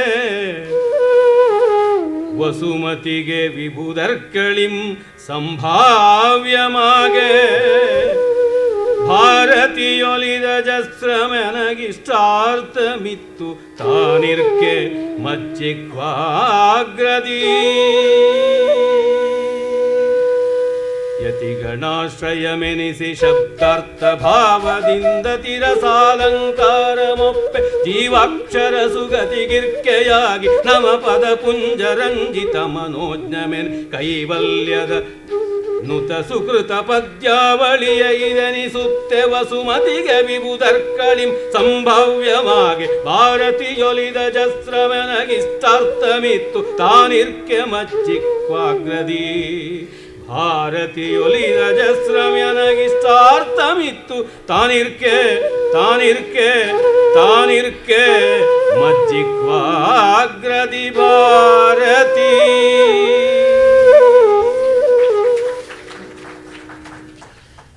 ಸತಾನ ವಿತಾನವಾಗಿ ಎರಡೂ ಬಗೆಯಲ್ಲಿ ವಸಂತವನ್ನು ತಂದು ತೋರಿಸಿಬಿಟ್ರು. ಇದು ಮತ್ತೆ ಶ್ಲೇಷ. ಒಂದು ಕಡೆ ಕಾವ್ಯ, ಇನ್ನೊಂದು ಕಡೆಗೆ ಕಾವ್ಯೇಶ್ವರಿಯಾದ ಭಾರತಿ ಸರಸ್ವತಿ. ಮೊದಲಿಗೆ ಕಾವ್ಯಾರ್ಥವನ್ನು ನೋಡೋಣ. ಯತಿ ಗಣಾಶ್ರಯಮೆನಿಸಿ. ಯತಿ ಮತ್ತು ಗಣ ಇವೆರಡೂ ಛಂದಸ್ಸಿಗೆ ಸಂಬಂಧಪಟ್ಟಂಥ ಶಬ್ದಗಳು. ಯತಿ ಅಂದರೆ ವಿರಾಮ ಸ್ಥಾನ, ಛಂದಸ್ಸಿನ ಪಂಕ್ತಿಗಳಲ್ಲಿ ಬರುವಂಥದ್ದು. ಗಣ ಅಂತಂದರೆ ಬೇರೆ ಬೇರೆ ಮಾತ್ರಾ ಗಣಗಳು, ತ್ರಿಮೂರ್ತಿ ಗಣಗಳು, ಬ್ರಹ್ಮ ವಿಷ್ಣು ರುದ್ರ ಇತ್ಯಾದಿಗಳು. ಹಾಗೆಯೇ ಮಗಣ, ರಗಣ, ತಗಣ, ನಗಣ, ಯಗಣ ಇತ್ಯಾದಿ ವರ್ಣವೃತ್ತಗಳ ಗಣಗಳು. ಹೀಗೆಲ್ಲ ಬರುವಂತಹ ಗಣಗಳನ್ನು ಮತ್ತು ಉಸಿರ್ದಾಣ, ಉಸಿರ್ವತಾಣ ಅಂತ ಹೆಸರಾದ ಸಿಸುರ ಅಂತ ಇಂಗ್ಲೀಷ್ನಲ್ಲಿ ಕರೆಯುವಂಥ ಯತಿಗೆ ಆಶ್ರಯವೆನಿಸಿ ಈ ಪದ್ಯ ಬಂಧದಲ್ಲಿ ಯತಿ ವಿಲಂಘನ ಆಗಬಾರದು, ಗಣ ವ್ಯುತ್ಕ್ರಮ ಆಗಬಾರದು, ಛಂದಸ್ಸು ಕೆಡಬಾರದು. ಆ ಥರ ಇರಬೇಕು. ಶಬ್ದ ಅರ್ಥ ಭಾವದಿಂದ, ಶಬ್ದ ಕಾವ್ಯದ ರೂಪ, ಅರ್ಥ ಕಾವ್ಯದ ಸ್ವರೂಪ. ಮತ್ತು ವರ್ಡ್ ಆ್ಯಂಡ್ ಮೀನಿಂಗ್ ಅಂತಲೂ ಅರ್ಥ ಉಂಟು, ಫಾರ್ಮ್ ಆ್ಯಂಡ್ ಕಂಟೆಂಟ್ ಅಂತಲೂ ಹೇಳ್ಬೋದು. ಹಾಗಿರುವಂಥ ಅತಿ ರಸಾಲಂಕಾರ ಮೊಪ್ಪೆ, ರಸಕ್ಕೆ ನಾವು ನಿಷ್ಠರು ಅಂತ ತೋರ್ಪಡಿಸುವಂಥದ್ದೇ ಅಲಂಕಾರ. ರಸನಿಷ್ಠೆ ಇಲ್ಲದನ್ನು ಅಲಂಕಾರ ಅಂತ ಕರೆಯೋದು ಉಪಚಾರ ಮಾತ್ರ. ರಸಾಕ್ಷಿಪ್ತತೆಯ ಯತ್ರ ಬಂಧ ಶಕ್ಯಕ್ರಿಯೋ ಭವೇತ್ ಅಪೃಥಗ್ಯತ್ನ ನಿರ್ವರ್ತ್ಯ ಸೋಲಂಕಾರೋ ಧ್ವನೋ ಮತಃ ಅಂತ ಧ್ವನಿಕಾರ ಆನಂದವರ್ಧನನ ಅಭಿಪ್ರಾಯ. ಹಾಗಿರುವಂತೆ ಜೀವಾಕ್ಷರ ಸುಗತಿಗೆ ಇರ್ಕೆಯಾಗಿ, ಇದು ಮತ್ತೆ ಟೆಕ್ನಿಕಲ್ ಶಬ್ದ, ಸಂಸ್ಕೃತದಲ್ಲಿ ಬಳಕೆಗಿಲ್ಲದ್ದು. ಜೀವಾಕ್ಷರ ಪ್ರಾಣಾಕ್ಷರ ಅಂತ ಪ್ರಾಸಕ್ಕೆ ಹೇಳ್ತಾರೆ. ಪ್ರಾಸ ಬರಲೇಬೇಕು, ಅದನ್ನು ಪ್ರಾಣಾಕ್ಷರ ಅಂತಲೂ ಕರೆಯೋದುಂಟು. ಇಲ್ಲಿ ಜೀವಾಕ್ಷರ ಅಂತ ಬಳಸಿದ್ದಾನೆ ಕವಿ. ಹಾಗೆ ಪ್ರಾಸ ತಪ್ಪದೇ ಬರುವಂತೆ ಆಗಿ ಮುದ್ದಣದಲ್ಲಂತೂ ಅವರು ಓದ್ತಾ ಆ ಒಂದು ರತ್ನವತಿ ಕಲ್ಯಾಣದ ಪದ್ಯ 20 ನಕಾರಗಳನ್ನು ಹೊಂದಿದೆ ಅಂತ. ಇಲ್ಲಿ 22, 30, 40 ರೀತಿಯಾದಂಥ ಅನುಪ್ರಾಸಗಳು, ಛೇಕ, ಲಾಟ ಮೊದಲಾದ ಪ್ರಾಸಗಳು ಬರುವಂಥ ಪದ್ಯಗಳು ಬರುತ್ತವೆ. ಹಾಗೆ ಇರುವಂತಹ ಆ ಜೀವಾಕ್ಷರಗಳಿಂದ ಸೇರಿಕೊಂಡು ನವಪದ ಪುಂಜ ರಂಜಿತ ಮನೋಜ್ಞಮನೆ, ಮತ್ತು ಕೇವಲ ಕೈವಲ್ಯದ ಅಬ್ಸಲ್ಯೂಟ್ಲಿ ಅನ್ನುವಂಥ ಅರ್ಥ, ಕೇವಲ ಹೊಸ ಹೊಸ ಶಬ್ದಗಳು ಬರಬೇಕು ಅಂತ. ಕವಿ ಪ್ರಾಚೀನ ಶಬ್ದಗಳನ್ನು ಜಾಡಿಗೆ ತಂದು ಕೊಡುವುದು, ಮರೆತು ಹೋದ ಶಬ್ದಗಳನ್ನು ಮರುಕಳಿಸಿಕೊಡುವುದು ಮತ್ತು ಹೊಸ ಶಬ್ದಗಳನ್ನು ಸಂದರ್ಭೋಚಿತವಾಗಿ ಸೃಷ್ಟಿ ಮಾಡಿಕೊಡ್ತಕ್ಕಂಥದ್ದು. ಅದು ಮಾಡದೇ ಇದ್ದರೆ ಆಗೋಲ್ಲ. ಅದಕ್ಕೆ ವ್ಯಾಕರಣದ ಬಲ ಬೇಕು, ಕಲ್ಪನಾ ಶಕ್ತಿಯೂ ಬೇಕು. ಇಂದು ಬೆಳಗ್ಗೆ ಕಾವ್ಯಚಿತ್ರ ಜುಗಲ್ಬಂದಿಯಲ್ಲಿ ವೈಶ್ವಾಮಿತ್ರಿ ಅಂತ ಒಂದು ಶಬ್ದವನ್ನು ಬಳಸಿದೆ ಶಕುಂತಲೆಗೋಸ್ಕರವಾಗಿ. ಸ್ರಗ್ಧರ ಛಂದಸ್ಸಿನಲ್ಲಿ ಶಕುಂತಲಾ ಅಂತನ್ನುವಂಥ ಶಬ್ದವನ್ನು ತರೋಕ್ಕಾಗೋಲ್ಲ, ಅದಕ್ಕೆ ವೈಶ್ವಾಮಿತ್ರಿ ಅಂತಲೇ ಬಳಸಿದ್ದು. ವಿಶ್ವಾಮಿತ್ರಸ್ಯ ಅಪತ್ಯಂ ಪುತ್ರಿ ವೈಶ್ವಾಮಿತ್ರಿ ಅಂತ. ಈ ರೀತಿಯಾಗಿ ಮಾಡಬಲ್ಲಂಥದ್ದು ಒಂದು ಬೇಕು, ಅದು ಭಾಷಾಶಕ್ತಿಯಿಂದ ಬರುವುದು, ಅದನ್ನು ಮಾಡಬೇಕು. ಮತ್ತು ನುತ ಸುಕೃತ ಪದ್ಯಾವಳಿಯೇ ಇದೆನಿಸುತ್ತೆ. ಅತ್ಯಂತ ಸ್ತುತ್ಯವಾದ ಪದ್ಯ ರಚನೆಯೇ ಇದು ಅಂತ ಅನಿಸುವಂತೆ ವಸುಮತಿಗೆ, ಈ ಭೂಮಿಗೆ ಅದು ಒಂದು ಮಾದರಿಯಾಗಬೇಕು. ವಿಬುಧರ್ಕಳಿಂದ ವಿದ್ವಾಂಸರಿಂದ ಸಂಭಾವ್ಯವಾಗಿ ಮೆಚ್ಚುಗೆ ಪಡೆಯುವಂತೆ ಭಾರತಿ, ಆ ಸರಸ್ವತಿ ಅಜಸ್ರಂ ನಿರಂತರವಾಗಿ ನನಗಿಷ್ಟಾರ್ಥವನ್ನು ಕೊಟ್ಟು ಜಿಹ್ವಾಗ್ರದಲ್ಲಿ ನನ್ನ ನಾಲಿಗೆಯ ತುದಿಯಲ್ಲಿ ನಲಿಯಲಿ ಅನ್ನುವಂಥದ್ದೊಂದು ಅರ್ಥ. ಇನ್ನೊಂದು ಸರಸ್ವತಿಯೇ ಯತಿಗಣಾಶ್ರಯವೆನಿಸಿ ಸನ್ಯಾಸಿಗಳಿಗೆ ಆಶ್ರಯದಾತ್ರಿಯಾಗಿ ಶಬ್ದಾರ್ಥ ಭಾವದಿಂದ ಅವಳ ದೇಹ ಮತ್ತು ಆತ್ಮವೇ ಶಬ್ದಾರ್ಥಗಳಾಗಿವೆ. ಹಾಗಿದ್ದು ಅತಿ ರಸಾಲಂಕಾರ ಮೊಪ್ಪೆ, ತುಂಬ ಸುಂದರವಾದ ಆತ್ಮೀಯವಾದ ಅಲಂಕಾರಗಳಿಂದ ಕೂಡಿ ಜೀವಾಕ್ಷರ ಸುಗತಿಯಾಗಿ, ಅಂದರೆ ಜೀವಾಕ್ಷರ ಸುಗತಿಗೆ ಇರ್ಕೆಯಾಗಿ, ಇಲ್ಲಿ ಜೀವಾಕ್ಷರ ಅನ್ನೋದಕ್ಕೆ ಬೀಜಾಕ್ಷರಗಳು ಅಂತ ಅರ್ಥ. ಅವಳು ಹ್ರೀಂ ಐಂ ಕ್ಲೀಂ ಇತ್ಯಾದಿ ಪ್ರಣವವೇ ಮುಂತಾದ ಬೀಜಾಕ್ಷರಗಳಿಗೆ ನೆಲೆಮನೆಯಾಗಿ ನವಪದ ಪುಂಜರಂಜಿತ ಮನೋಜ್ಞಮನೆ ಕೈವಲ್ಯದ ಮೋಕ್ಷಕ್ಕೆ ಹೊಸ ಹೊಸ ಹಾದಿಗಳನ್ನು ಕೊಡಬಲ್ಲವಳಾಗಿರಬೇಕು ಅಂತ. ಮೋಕ್ಷಕ್ಕೆ ಒಂದೇ ಜ್ಞಾನ ಮಾರ್ಗ, ಭಕ್ತಿ ಮಾರ್ಗ ಇತ್ಯಾದಿಗಳು, ಅಂದರೆ ನಾವು ಕಲಾ ಮಾರ್ಗ ಒಂದಿದೆ ಅಂತ ಹೇಳ್ತಕ್ಕಂಥವ್ರು ಆ ಹೊಸ ಹಾದಿಯನ್ನು ಹುಡುಕಿಕೊಡುವಂತೆ ಆಗಿ ನುತ ಸುಕೃತ ಪದ್ಯಾವಳಿಯೇ ಇದೆನಿಸುತ್ತೆ. ಪದ್ಯ ಅಂತಂದರೆ ನಡೆಯಬೇಕಾದ ಅಂತ ಅನ್ನುವ ಅರ್ಥ. ಪದ್ಯಂ ಸರಣಿ ಪದ್ಧತಿ ಪದ್ಯ ವರ್ತಮನ್ ಏಕಪದೀತಿ ಚ ಅಂತ ಅಮರಕೋಶದಲ್ಲಿ ಹೇಳ್ತಾರೆ. ಇದೇ ಸರಿಯಾದ ದಾರಿ ಅಂತ ಅನ್ನುವ ಮಾರ್ಗವನ್ನು ತೋರುವಂಥವಳ ಆಗಿ ವಸುಮತಿಗೆ, ಅಂದರೆ ಸಂಪತ್ತಿಗೆ ಇದು ಎನಿಸುತ್ತೆ. ಇದು ವಸು ಅಂತಂದರೆ ಇದು ಸಂಪತ್ತು, ಇದು ಸಂಪತ್ತಿಗೆ ದಾರಿ, ಇದು ನಿಜವಾಗಿ ಅಭಿವೃದ್ಧಿಗೆ ಹಾದಿ ಅಂತ ಅನಿಸುತ್ತೆ. ಮತಿಗೆ ನಮ್ಮ ಬುದ್ಧಿಗೆ, ಮತ್ತು ಇನ್ನೊಂದು ಅರ್ಥ ವಸುಮತಿಗೆ ಅಂದರೆ ಭೂಮಿಗೆ, ವಿಬುಧರ್ಕಳಿಂ ಸಂಭಾವ್ಯವಾಗಿ ದೇವತೆಗಳಿಂದ ಸಂಭಾವಿತಳಾಗಿ ಭಾರತಿ ನಮಗಿಷ್ಟಾರ್ಥವನ್ನು ಕೊಟ್ಟು ನಾಲಿಗೆ ತುದಿಯಲ್ಲಿ ಇರಲಿ ಅಂತ ಸರಸ್ವತಿಯನ್ನು ಮತ್ತೊಂದು ರೀತಿಯಿಂದ ಸ್ತೋತ್ರ ಮಾಡ್ತಾನೆ. ಇನ್ನು ಮುಂದೆ ಇದೇ ರೀತಿಯಾದ ಒಂದು ಶ್ಲೇಷದಿಂದ ಈ ಹನುಮಂತನನ್ನು ಸ್ತೋತ್ರ ಮಾಡ್ತಾನೆ. ಅದನ್ನು ನಾವು ನೋಡ್ಬೋದು. ರಾಮಾಯಣ ಮಹಾಮಾಲಾ ರತ್ನ ಅಂತಲೇ ಕೊಂಡಾಡ್ತಾರೆ. ಅದಕ್ಕಾಗಿ ಅದು ಒಂದು ಮಾದರಿಯ ಪದ್ಯ, ಅಲ್ಲಿಯೂ ಶ್ಲೇಷ ಉಂಟು.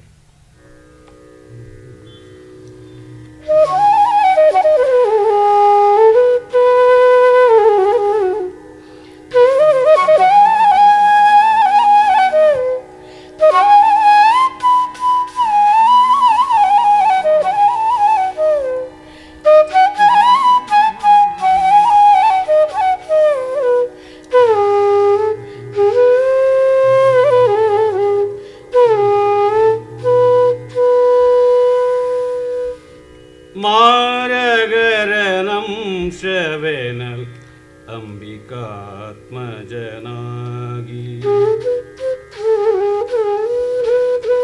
മാരകരനം ശ്രവണൽ അംബികാത്മജനാഗി വാരിധിയനുത്തരിಸಿ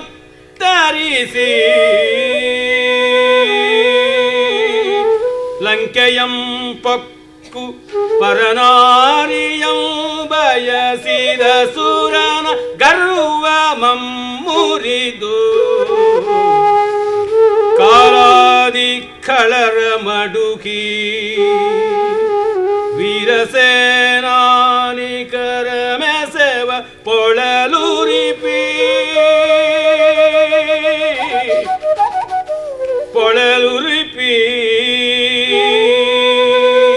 ತಾಂ ಸಾರುತೀಶಂಕರಗಿದ ಹರಿಭಯಂಕರ ತಾರಕಾರಿಮಿಗೆ ಮಾಳ್ಕೆ ಮಗೆ ಶ್ರೀಶೈವ ಸಂಪದವನ್ ಅನುದಿನಂ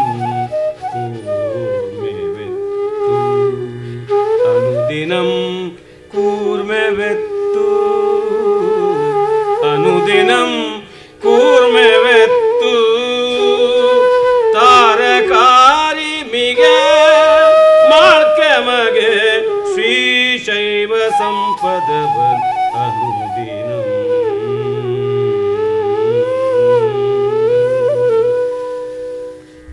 ಇಲ್ಲಿ ಹನುಮಂತ ಮತ್ತು ಷಣ್ಮುಖ ಅವರಿಬ್ಬರನ್ನ ಶ್ಲೇಷದಲ್ಲಿ ಸ್ತೋತ್ರ ಮಾಡಿದ್ದಾನೆ ಕವಿ. ಶಿವಕಥೆಯಲ್ಲಿ ಬರುವಂಥ ಸ್ಕಂದ, ರಾಮಕಥೆಯಲ್ಲಿ ಬರುವ ಹನುಮಂತ ಇಬ್ಬರನ್ನು ಸಮೀಕರಿಸಿದ್ದಾನೆ. ಮಾರಹರನ ಅಂಶವೆನಲ್ ಅಂಬಿಕಾತ್ಮಜನಾಗಿ. ಇಲ್ಲಿ ಹನುಮಂತನ ಪರವಾಗಿ ಹೇಳೋದಿದ್ದರೆ ಅವನು ರುದ್ರಾಂಶ ಸಂಭೂತ ಅಂತ ಅನೇಕ ಪುರಾಣಗಳಲ್ಲಿ ಪ್ರಸಿದ್ಧ ಇರುವಂಥದ್ದು. ಜೊತೆಗೆ ಸಪ್ತ ಮರುತರು ಅಷ್ಟೂ ಕೂಡ ರುದ್ರಗಣಗಳೇ ಹೌದು ಅಂತ ವೇದಗಳಲ್ಲಿಯೂ ಬರುವಂಥದ್ದು. ಅಂಬಿಕಾತ್ಮಜನಾಗಿ, ಪಾರ್ವತಿ ಪರಮೇಶ್ವರರು ವಾನರ ರೂಪದಲ್ಲಿದ್ದಾಗ ಹುಟ್ಟಿದವನು ಹನುಮಂತ ಅಂತ ಕೂಡ ಪುರಾಣಗಳಲ್ಲಿ ಬರುವಂಥದ್ದು. ಆ ಕಾರಣದಿಂದ ಅಂಬಿಕಾತ್ಮಜನಾಗಿ ವಾರಿಧಿಯನ್ನುತ್ತರಿಸಿ ಶತಯೋಜನ ವಿಸ್ತಾರವಾದ ಸಮುದ್ರವನ್ನು ದಾಟಿ ಲಂಕೆಯನ್ನು ಹೊಕ್ಕು ಪರನಾರಿಯಂ ಬಯಸಿದ, ಅನ್ಯರ ಪತ್ನಿಯನ್ನು ಬಯಸಿದ ಅಸುರನ ಗರ್ವಮಂ ಮುರಿದು ಕಾಲಾದಿ ಖಳರ ಮಡುಹಿ ಕಾಲನೇಮಿ ಮೊದಲಾದ ರಾಕ್ಷಸರನ್ನೆಲ್ಲ ಸಂಹಾರ ಮಾಡಿದ ವೀರಸೇನಾ ನಿಖರ ಮೆಸೆವ ವಾನರ ಸೇನೆಕ್ಕೆ ನಾಯಕನಾದಂಥ ಪೊಳಲ್ ಉರಿಪಿ ಅಂದರೆ ಲಂಕೆಯನ್ನು ಸುಟ್ಟು ತಾಂ ಸಾರುತ ಈಶಂಗೆ ಎರಗಿದ. ಅದೆಲ್ಲ ವೃತ್ತಾಂತವನ್ನು ಒನ್ ಡೇ ಅಫೈರ್, ಒಂದೇ ದಿವಸದಲ್ಲಿ ಒನ್ ಡೇ ಮಿಷನ್ ಅಂತಾರಲ್ಲ, ಅದನ್ನು ಮಾಡಿ ಒಳ್ಳೆ ಕಮಾಂಡೋ ತರಹ ಬಂದಂಥ ಆ ಆಂಜನೇಯ ಭಯಂಕರ ತಾರಕಾರಿ. ಇಲ್ಲಿ ತಾರಕ ಅನ್ನುವುದಕ್ಕೆ ಅಕ್ಷಕುಮಾರ ಅನ್ನುವಂಥದ್ದು ಅರ್ಥ.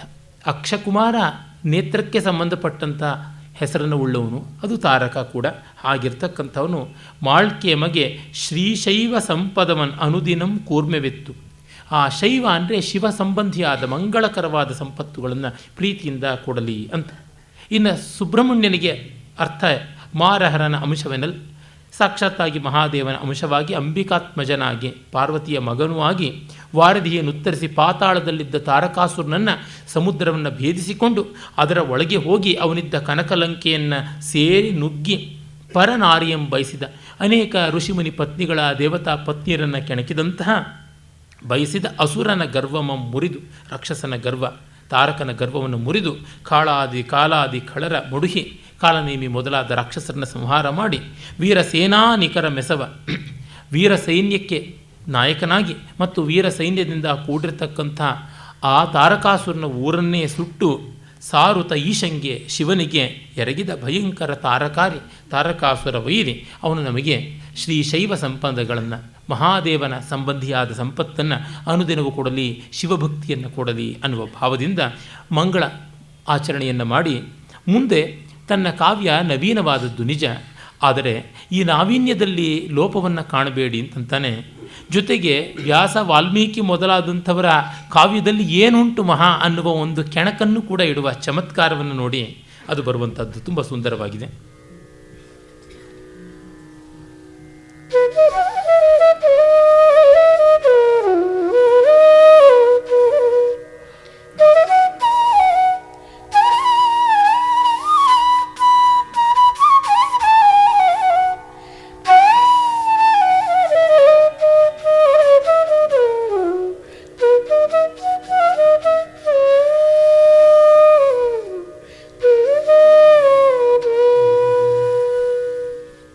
ಅಂಬಿಗನ ಪಳವಾತನೋದಿದೊಡೆ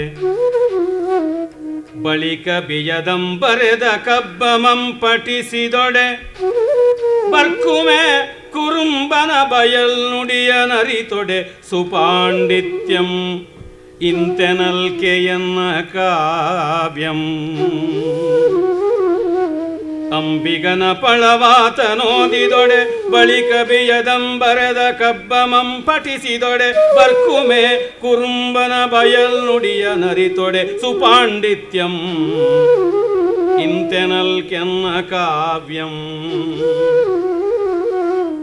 ಇಂಬಾಗದೆಂದು ಅಭಿನವ ಕಾರ್ಯಕೃತಿಗೆ ಇದೆಂಬುದೇನಾಶ್ಚರ್ಯಂ ಅನ್ಯ ಪ್ರಬಂಧಗಳ ಹಂಬಲರಿಯನು ಅನ್ಯ ಪ್ರಬಂಧಗಳ ಗಂಬಲರಿಯನು ದೈವಮಲ್ಲದೆನಗಿಲ್ಲ ದಿವ್ಯಜ್ಞಾನ ಸದ್ಬೋಧಕಂ ಅನ್ಯ ಪ್ರಬಂಧಗಳ ಹಂಬಲರಿಯನು ದೈವಮದೆನಗಿಲ್ಲ ಎನಗಿಲ್ಲ ದಿವ್ಯಜ್ಞಾನ ಸದ್ಬೋಧಕಂ ಅನ್ಯ ಪ್ರಬಂಧಗಳ ಹಂಬಲರಿಯನು. ಹಾಸ್ಯಕ್ಕೆ ನಯವಾದ ಕೆಣಕಿಗೆ ಬಿಹಾಗರಾಗ ಒಗ್ಗಿ ಬರುವಂಥದ್ದು. ಈಗ ಕೆಣಕ್ತಾ ಇದ್ದಾನೆ ಮುದ್ದಣ ಕವಿ ವ್ಯಾಸ, ವಾಲ್ಮೀಕಿ, ಕಾಳಿದಾಸರನ್ನು. ಅವರು ಬಿಟ್ಟರೆ ಇನ್ನು ಕವಿಗಳೇ ಇಲ್ಲ ಅಂತನ್ನುವಂಥದ್ದು. ಇವರು ಮೂವರು ಮುನಿತ್ರಯ ಇದ್ದಂತೆ ಕಾವ್ಯ ಅಮ್ನಾಯಕ್ಕೆ. ಅಲ್ಲಿ ನೋಡಿ ಹೇಳ್ತಾ ಇರೋದು ವ್ಯಾಸರನ್ನು ಕುರಿತು, ಅಂಬಿಗನ ಪಳವಾತ ನೋದಿದೊಡೆ. ಆ ಬೆಸ್ತರ ಹಳೆ ಮಾತನ್ನು ಕೇಳಿದರೆ ಓದಿದರೆ ಏನು ಬೆಲೆ ಬರುತ್ತೆ ಅಂತ.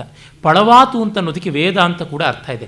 ಭಾರತಂ ಪಂಚಮೋ ವೇದ ಅಂತ ಒಂದು ಅರ್ಥ ಉಂಟಲ್ಲ. ಹಾಗಾಗಿ ಪಂಚಮ ವೇದವನ್ನು ಓದಿದರೆ ಪುಣ್ಯ ಬರುತ್ತಾ? ಖಂಡಿತ ಬರುತ್ತೆ. ವ್ಯಾಸ ಬರೆದಂಥ, ವ್ಯಾಸ ಮುನೀಂದ್ರ ರಚಿತವಾದ ಮಹಾಭಾರತವನ್ನು ಓದಿದರೆ ಪುಣ್ಯ ಬರುತ್ತೆ. ಅರೆ ಬೆಸ್ತ ಬರೆದಂಥ ಯಾವುದೋ ಹಳೆ ಮಾತುಗಳಲ್ಲಿ ಏನಿದೆ ಸ್ವಾರಸ್ಯ ಅಂದರೆ, ಒಂದನ್ನು ಅದೇ ಅರ್ಥವನ್ನು ಬೇರೊಂದು ರೀತಿಯ ಶಬ್ದಗಳಲ್ಲಿ ಹೇಳಿದಾಗ ಬರುವ ಭಾವವೇ ಭಿನ್ನವಾದದ್ದು. ಬೆಂಕಿ ಅನ್ನೋದಕ್ಕೂ ಅವ್ರು ಬೆಂಕಿನ ಎತ್ಕೊಂಡು ಹೋದರು ಅನ್ನೋದಕ್ಕೆ ಅಗ್ನಿಧಾರಿಗಳಾಗಿ ಹೋದರು ಅನ್ನೋದಕ್ಕೂ ಎಷ್ಟು ದೊಡ್ಡ ವ್ಯತ್ಯಾಸ ಬಂದ್ಬಿಡುತ್ತೆ. ಬೀಡಿ ಅಂಟಿಸ್ಕೊಂಡ್ರು ಅನ್ನೋದಕ್ಕೂ ಧೂಮವರ್ತಿಕ ಪ್ರಜ್ವಲನ ಮಾಡಿದ್ರು ಅನ್ನೋದಕ್ಕೂ ಎಷ್ಟು ವ್ಯತ್ಯಾಸ. ಬಿಯದಂಬರದ ಕಬ್ಬಮಂ ಪಠಿಸಿದೊಡೆ ಬರ್ಕುಮೆ. ಬೇಡ ಬರೆದಂಥ ಕವಿತೆ ಅದಕ್ಕೇನು ಬೆಲೆ ಉಂಟು ಅನ್ನುವಲ್ಲಿ ವಾಲ್ಮೀಕಿ ಕುರುಂಬನ ಬಯಲ್ನುಡಿ. ಬಯಲ್ನುಡಿ ಅನ್ನೋದಕ್ಕೆ ಬರಿಯ ಟೊಳ್ಳು ಮಾತು ಅಂತ ಅರ್ಥ, ಬೂಟಾಟಿಕೆಯ ಮಾತು, ಬಯಲು ಮಾತು. ಇನ್ನೊಂದು ಅರ್ಥ ನಮಗೆ ಗೊತ್ತಿದೆ, ಕಾಳಿದಾಸನ ಕುರುಂಬ ಅಂತ. ಕಾಳಿದಾಸ ಕುರುಬನಾಗಿದ್ದ ಅನ್ನುವ ಕಥೆಯಿಂದ. ಕುರುಬನ ಯಾವುದೋ ಒಂದು ಗಾಳಿ ಮಾತಿಗೆ ಯಾವ ಬೆಲೆ ಅಂತ. ಅದರಿಂದ ಪಾಂಡಿತ್ಯ ಬರುತ್ತದೆ. ಆ ಬಯಲ್ನುಡಿ ಅಂತ ಅನ್ನೋದಕ್ಕೆ ಪರಮಾರ್ಥವನ್ನು ತಿಳಿಸುವಂಥ ನುಡಿ ಅಂತಲೂ ಅರ್ಥ ಉಂಟು. ಬಯಲು ಅಂತಂದರೆ ಶುದ್ಧವಾದ ನಿಷ್ಕಲವಾದಂಥ ಪಾರಮಾರ್ಥಿಕ ತತ್ವ ಅಂತ. ಹಾಗಾಗಿ ಅದೆಲ್ಲ ಇಲ್ಲ ಈ ಕೃತಿಯಲ್ಲಿ ಅಂತ ಅಂದುಕೊಳ್ಳಿ ಅಂತ ಒಂದರ್ಥ. ಅದರಿಂದ ಏನು ಪುಣ್ಯ ಬರುತ್ತೆ, ಹಾಗಾಗಿ ನನ್ನ ಕೃತಿ ಓದಿ ಅಂತಲೂ ಅರ್ಥ. ಈ ಬಯಲ್ನುಡಿಯ ನರಿತೊಡೆ ಸುಪಾಂಡಿತ್ಯಂ ಇಂತೆನಲ್ಕೆ ಎನ್ನ ಕಾವ್ಯಂ.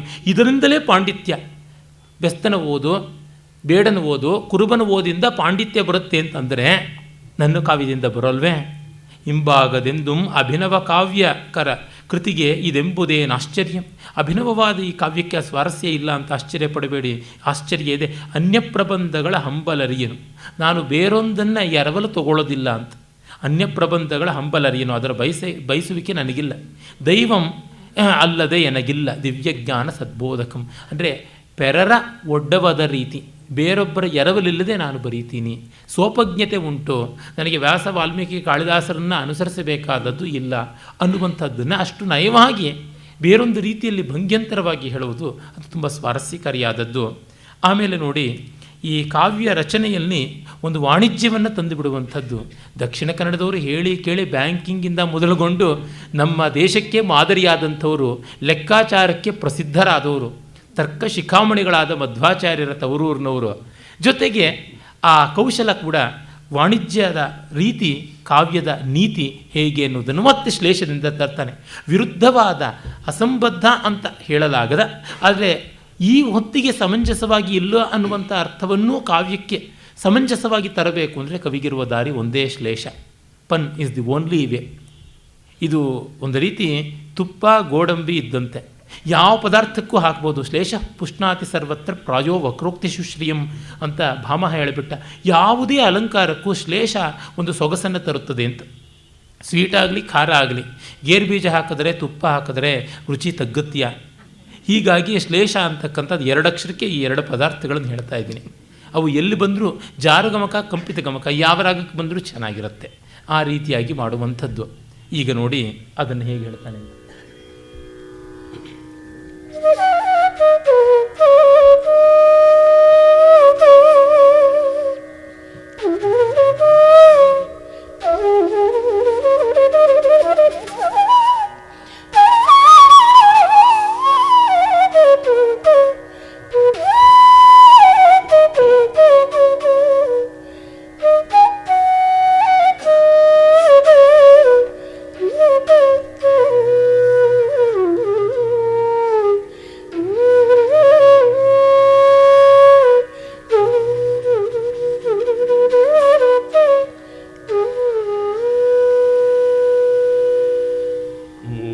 ಮೂಲವಳಿಸದೆ ವೃದ್ಧಿಯನೆ ಬಹು ಪದಾರ್ಥಕ್ಕನುಕೂಲ ಮಂಗೈದು ಮೂಲವಳಿಸದೆ ವೃದ್ಧಿಯನೆ ಬಹು ಪದಾರ್ಥಕ್ಕನುಕೂಲ ಮಂಗೈದು ಋಣಶೇಷಗಳ ಭೇದಿಸುತ್ತೆ ಋಣಶೇಷಗಳ ಭೇದಿಸುತ್ತೆ ಕಾಲ ಕರ್ಮಗಳ ಬಿಡದನುಸರಿಸಿ ನಿತ್ಯ ಕರ್ತೃಕ್ರಿಯೆ ವಿಭಕ್ತಿಗಳೊಳು ಮೇಲೆನಿಸಿ ಕಾಲ ಕರ್ಮಗಳ ಬಿಡದನುಸರಿಸಿ ನಿತ್ಯ ಕರ್ತೃಕ್ರಿಯೆ ವಿಭಕ್ತಿಗಳೊಳು ಮೇಲೆನಿಸಿ ಸತ್ಕೃತಿಯ ಸಗ ಮಾನ್ಯನಗನ್ ಅಂತೆ ಓಲೆಸೆಯೇ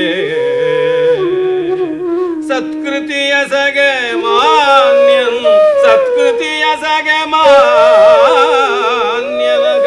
ಅಂತೆ ಓಲೆಸೆಯೇ ಮೃದುವಚನ ಚಯದಿಂದೆ ಮೃದುವಚನ ಚಯದಿಂದೆ ಸಂತತಂ ಮೇಲದರೊಳು ಏಕವಚನ ಕ್ರಮವ ಪಿಡಿದಿರಲ್ಕೆ ಅವನ ಮತಿ ವಿಸ್ತರಿಪುದು ಮೃದುವಚನ ಚಯದಿಂದೆ ಸಂತತಂ ಮೇಲದರೊಳೇಕವಚನ ಕ್ರಮವ ಪಿಡಿದಿರಲ್ಕೆ ಅವನ ಮತಿ ವಿಸ್ತರಿಪುದು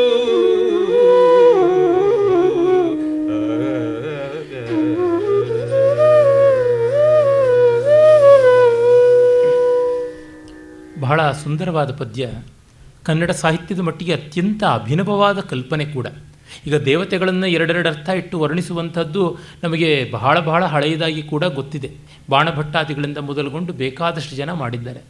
ಆದರೆ ಕವಿಯನ್ನು ಒಬ್ಬ ವಾಣಿಜ್ಯಶೀಲನಿಗೆ ಹೋಲಿಸುವಂಥದ್ದು, ವರ್ತಕನಿಗೆ ಹೋಲಿಸುವುದು, ಕಾವ್ಯ ಕ್ರಿಯೆಗೂ ವಾಣಿಜ್ಯಕ್ಕೂ ಇರುವ ಸಮೀಕರಣವನ್ನು ಇಲ್ಲಿ ತಂದುಕೊಡುವುದು ಬಹಳ ಚೆನ್ನಾಗಿರುವಂಥದ್ದು.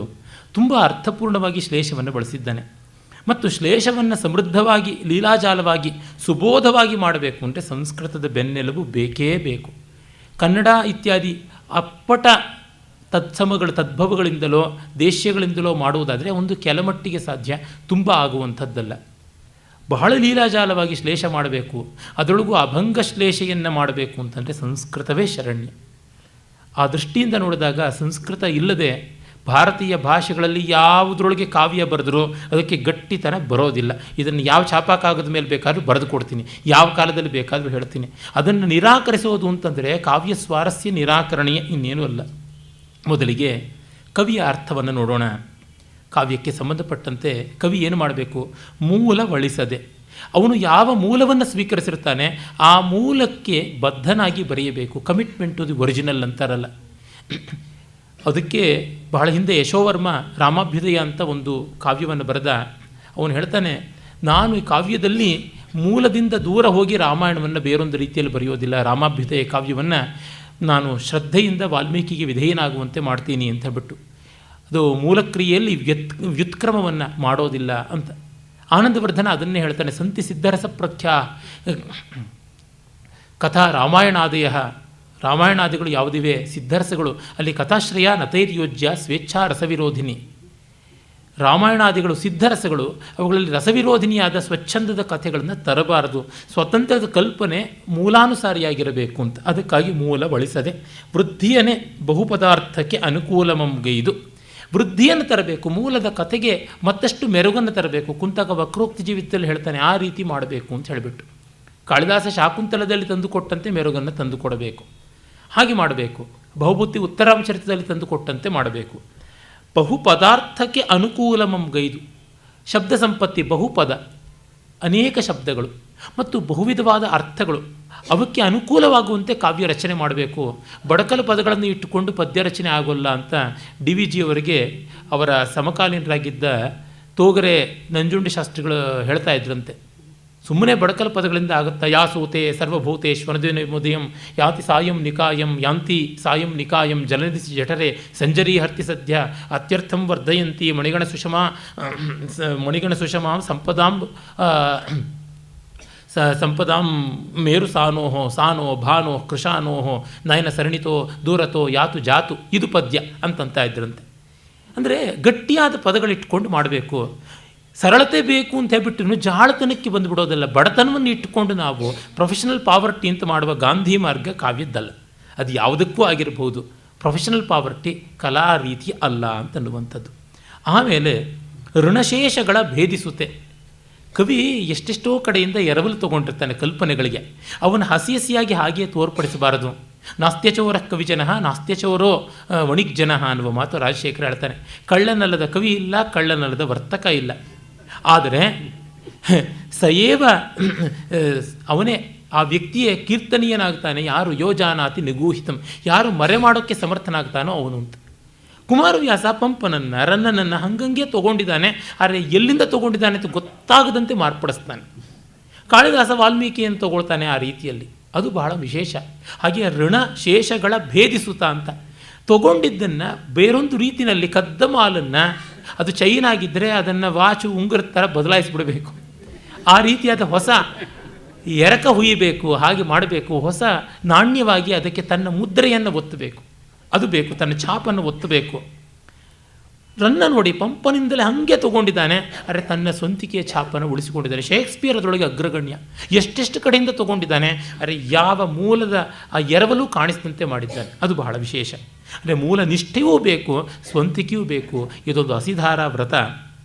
ಆಮೇಲೆ ಹೇಳ್ತಾನೆ, ಕಾಲ ಕರ್ಮಗಳ ಬಿಡದೆ ಅನುಸರಿಸಿ, ಅದು ಯಾವ ಲಕಾರ, ಯಾವ ರೀತಿಯ ಕ್ರಿಯಾಪದ ಅದನ್ನೆಲ್ಲ ನೋಡಿಕೊಂಡು ಬರಬೇಕು ಅನ್ನುವಂಥದ್ದೊಂದು. ಮತ್ತು ಕರ್ಮಪದಗಳ ಪ್ರಯೋಗ ಹೀಗಿರಬೇಕು ಅಂತ ವ್ಯಾಕರಣದ ಗಮನ. ನಿತ್ಯ ಕರ್ತೃಕ್ರಿಯೆ ವಿಭಕ್ತಿಗಳೊಳು ಮೇಲೆನಿಸಿ, ಹಾಗೆಯೇ ಕರ್ತೃ ಕರ್ಮ ಕ್ರಿಯೆ ಇತ್ಯಾದಿಗಳನ್ನು ವಿಭಕ್ತಿಗಳನ್ನು ಸರಿಯಾಗಿ ಬಳಸಿಕೊಂಡು ಬರಬೇಕು. ಕನ್ನಡದಲ್ಲಿ ಪಂಚಮಿ ತೃತೀಯ ವಿಭಕ್ತಿಗಳಲ್ಲಿ ಗೊಂದಲ, ವಿಭಕ್ತಿ ಪಲ್ಲಟ ಇಂಥದ್ದನ್ನೆಲ್ಲ ಮಾಡಿ ಅರ್ಥಕ್ಕೆ ಕ್ಲೇಶ ತರಬಾರದು, ಗೊಂದಲ ಆಗಬಾರ್ದು. ಸತ್ತ ಮಗು ಹೆತ್ತ ತಾಯಿ, ದ್ವಿತೀಯ ಭಕ್ತಿ ಯಾರಕ್ಕೆ ಕೊಡಬೇಕು? ತಾಯಿಯನ್ನು ಹೆತ್ತ ಮಗುವ, ಮಗುವನ್ನು ಹೆತ್ತ ತಾಯ, ಸತ್ತ ಮಗುವನ್ನು ಹೆತ್ತ ತಾಯಿ ಬೇಕು. ಕುರಿ ನುಂಗಿದ ಹೆಬ್ಬಾವು, ಹೆಬ್ಬಾವೇ ಕುರಿಯನ್ನು ನುಂಗಿತ, ಈ ಥರದ ದ್ವಿತೀಯ ಭಕ್ತಿ ಲೋಪ ಇವೆಲ್ಲ ತುಂಬ ಆಗ್ತಾ ಇರುತ್ತೆ. ಅದು ಇಲ್ಲದೆ ಮಾಡಬೇಕು. ಮೇಲೆನಿಸಿ ಸತ್ಕೃತಿ ಎಸೆಗೆ ಮಾನ್ಯನ್, ಈ ಥರ ಮಾಡಿದ್ರೆ ಸತ್ಕೃತಿ ಆಗುತ್ತದೆ, ಕವಿಗೆ ಮಾನ್ಯತೆ ಬರುತ್ತದೆ. ಹಾಗಿರಬೇಕು. ಮತ್ತು ಅದರೊಳು ಏಕವಚನಕ್ರಮವ ಪಿಡಿದಿರಲ್ಲಂತ ಒಂದು ಸೀಕ್ವೆನ್ಸ್ ಇಟ್ಕೊಂಡು ಹೋಗಬೇಕು. ಕಥಾತಂತುವಿನ ಬೆಳವಣಿಗೆಯನ್ನು ರಸಪರವಾಗಿ ನಿರ್ವಹಣ ಸಂಧಿ ಅಂತಾರಲ್ಲ, ಆ ರೀತಿ ಕೊಂಡೊಯ್ಯಬೇಕು. ಹಾಗೆ ಮಾಡಿದರೆ ಅವನ ಬುದ್ಧಿಗೂ ಪ್ರಕಾಶ ಅಂತ. ಇನ್ನು ವರ್ತಕನಿಗೆ ಮೂಲ ಬಳಸದೆ, ಇನ್ವೆಸ್ಟ್ಮೆಂಟ್ ಕ್ಯಾಪಿಟಲ್ ಅಂತ ಯಾವುದಿದೆ, ಪ್ರಿನ್ಸಿಪಲ್ ಅಂತ ಏನು ಕರಿತೀವಿ, ಅಸಲಿಗೆ ಮೋಸ ಮಾಡದೆ, ವೃದ್ಧಿಯನ್ನೇ ಬಡ್ಡಿ ಹೆಚ್ಚಿಸುವಂಥ ರೀತಿಯಲ್ಲಿ, ಬಡ್ಡಿ ಅನ್ನೋ ಶಬ್ದವೇ ವೃದ್ಧಿ ಶಬ್ದದಿಂದ ಬಂದದ್ದು. ಬಹು ಪದಾರ್ಥಕ್ಕೆ ಅನುಕೂಲಮಂ ಗೈದು, ಅಂದರೆ ಅವನದು ಯಾವುದು ಮಾರ್ಕೆಟಿಂಗ್ ಮೆಟೀರಿಯಲ್ ಅಂತ ಇರುತ್ತದೆ, ಅವನ ವಾಣಿಜ್ಯದ ಸಾಮಗ್ರಿ ಸರಕು, ಅದಕ್ಕೆ ಅನುಕೂಲವಾಗುವಂತೆ ಅವನು ಪ್ರಾಫಿಟ್ಟನ್ನು ಚೆನ್ನಾಗಿ ಬೆಳೆಸಿಕೊಂಡು ಹೋಗಬೇಕು. ಋಣಶೇಷಗಳ ಭೇದಿಸುತ್ತೆ, ಸಾಲ ಮಾಡಿದರೆ ಅದನ್ನೆಲ್ಲ ಕ್ರಮವಾಗಿ ತೀರಿಸಿಕೊಂಡು ಬಂದು ಕಾಲ ಕರ್ಮಗಳ ಬಿಡದೆ ಅನುಸರಿಸಿ, ಯಾವ ಕಾಲಕ್ಕೆ ಯಾವ ಕೆಲಸ ಆಗಬೇಕು ಅದನ್ನು ಮಾಡಿಕೊಂಡು ನಿತ್ಯ ಕರ್ತೃಕ್ರಿಯೆ ವಿಭಕ್ತಿಗಳೊಳು, ನಿತ್ಯ ಕರ್ತೃವಿನ ತಾನು ಮಾಡಬೇಕಾದ ಕೆಲಸದ ವಿಭಕ್ತಿ ಹಂಚಿಕೊಳ್ಳುವಿಕೆ, ಡಿವಿಷನ್ ಆಫ್ ಲೇಬರ್ ಅಂತಿದೆಯಲ್ಲ, ಅದರೊಳಗೆ ಮೇಲಿರಿಸಿ ಸತ್ಕೃತಿ ಎಸೆಗೆ ಮಾನ್ಯನಹನ್ ಅಂತೆ ವರ್ತಕನಂತೆ ಮಾಡಬೇಕು. ಏಕವಚನ ಕ್ರಮವ ಪಿಡಿದಿರಲ್ಲ, ಅವನು ಸತ್ಯಸಂಧನಾಗಿರಬೇಕು. You should be honest. ಅವನು ಪ್ರಾಡಕ್ಟ್ನಲ್ಲಿ ಫೇತನ್ನು ಎಸ್ಟಾಬ್ಲಿಷ್ ಮಾಡದೇ ಇದ್ದರೆ ಬಿಸ್ನೆಸ್ ಮಾಡೋಕ್ಕಾಗೋಲ್ಲ, ಹಾಗಿರಬೇಕು ಅಂತ ಹೇಳ್ಬಿಟ್ಟು ಅಂತಾನೆ. ಹೀಗಾದ ಮೇಲೆ ಕವಿಗೆ ಅನೇಕ ಪ್ರಾಣಿಗಳ ವರ್ತನೆ ಕೂಡ ಗೊತ್ತಿರಬೇಕು ಅಂತ ಮತ್ತೊಂದು ಪದ್ಯ ಹೇಳ್ತಾನೆ. ಅದು ತುಂಬ ಚೆನ್ನಾಗಿದೆ. ಚಾಣಕ್ಯ ನೀತಿ ಅಥವಾ ವೃದ್ಧ ಚಾಣಕ್ಯ ಅನ್ನುವುದರೊಳಗೆ ಚತುಶಿಕ್ಷೇತ ಕುಕ್ಕುಟ, ಕೋಳಿಯಿಂದ 4 ಪಡೆಯಬೇಕು, ನಾಯಿಂದ 3 ಕಲಿಯಬೇಕು ಅಂತ ಹೀಗೆಲ್ಲ ಹೇಳ್ತಾರೆ. ಕವಿ ಎಷ್ಟೆಷ್ಟೋ ಪ್ರಾಣಿಗಳಿಂದ ಕಲಿಯಬೇಕು ಅನ್ನುವ ಒಂದು ಅಭಿನವವಾದ ಪದ್ಯವನ್ನು ಇವನು ಕೊಡುವುದು ನೋಡಿ.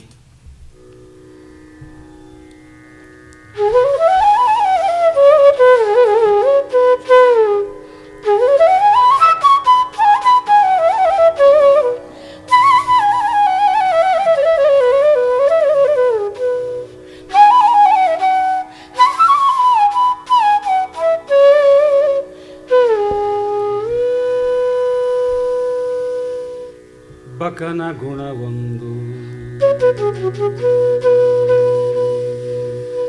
ಬಕನ ಗುಣವೊಂದು ಮರ್ಕಟನದೊಂದು, ಬಕನ ಗುಣವೊಂದು ಮರ್ಕಟನದೊಂದು, ಅಜನ ಮೂಷಕನ ಲಕ್ಷಣಗಳು ಒಂದೊಂದು. ಅಜನ ಮೂಷಕನ ಲಕ್ಷಣಗಳೊಳಗೊಂದೊಂದು ಮೇಣ್ ಪಿಪೀಲಿಕನ ಶುನಕನ ಮಾನಸೌಸಕನ ಚಿತ್ರಕಾಯನ ಗುಣಗಳೊಳಗೊಂದೊಂದು. ಪಿಪೀಲಿಕನ ಶುನಕನ ಮಾನಸೌಕಸನ ಚಿತ್ರಕಾಯನ ಗುಣಗಳೊಳಗೊಂದೊಂದು. ಪಿಕನ ಚಿತ್ರಿಕನ ಮರುಳನ ವಿದೂಷಕನ ವರ್ತಕನ ಸಲ್ಲಕ್ಷಣಗಳೊಳ್ ಒಂದೆರಡರಿಂದ್ಯಸೆಯಲ್. ಪಿಕನ ಚಿತ್ರಿಕನ ಮರುಳನ ವಿದೂಷಕನ ವರ್ತಕನ ಸಲ್ಲಕ್ಷಣಗಳೊಳ್ ಒಂದೆರಡರಿಂದ್ಯಸೆಯಲ. ಕಳಂಕ ಕೀರ್ತಿಗಿಂದೊಪ್ಪಿರ್ಪನ ಕವಿಯೇ ಲೋಕಂ ಇರ್ಪನ್ನೆವರಂ.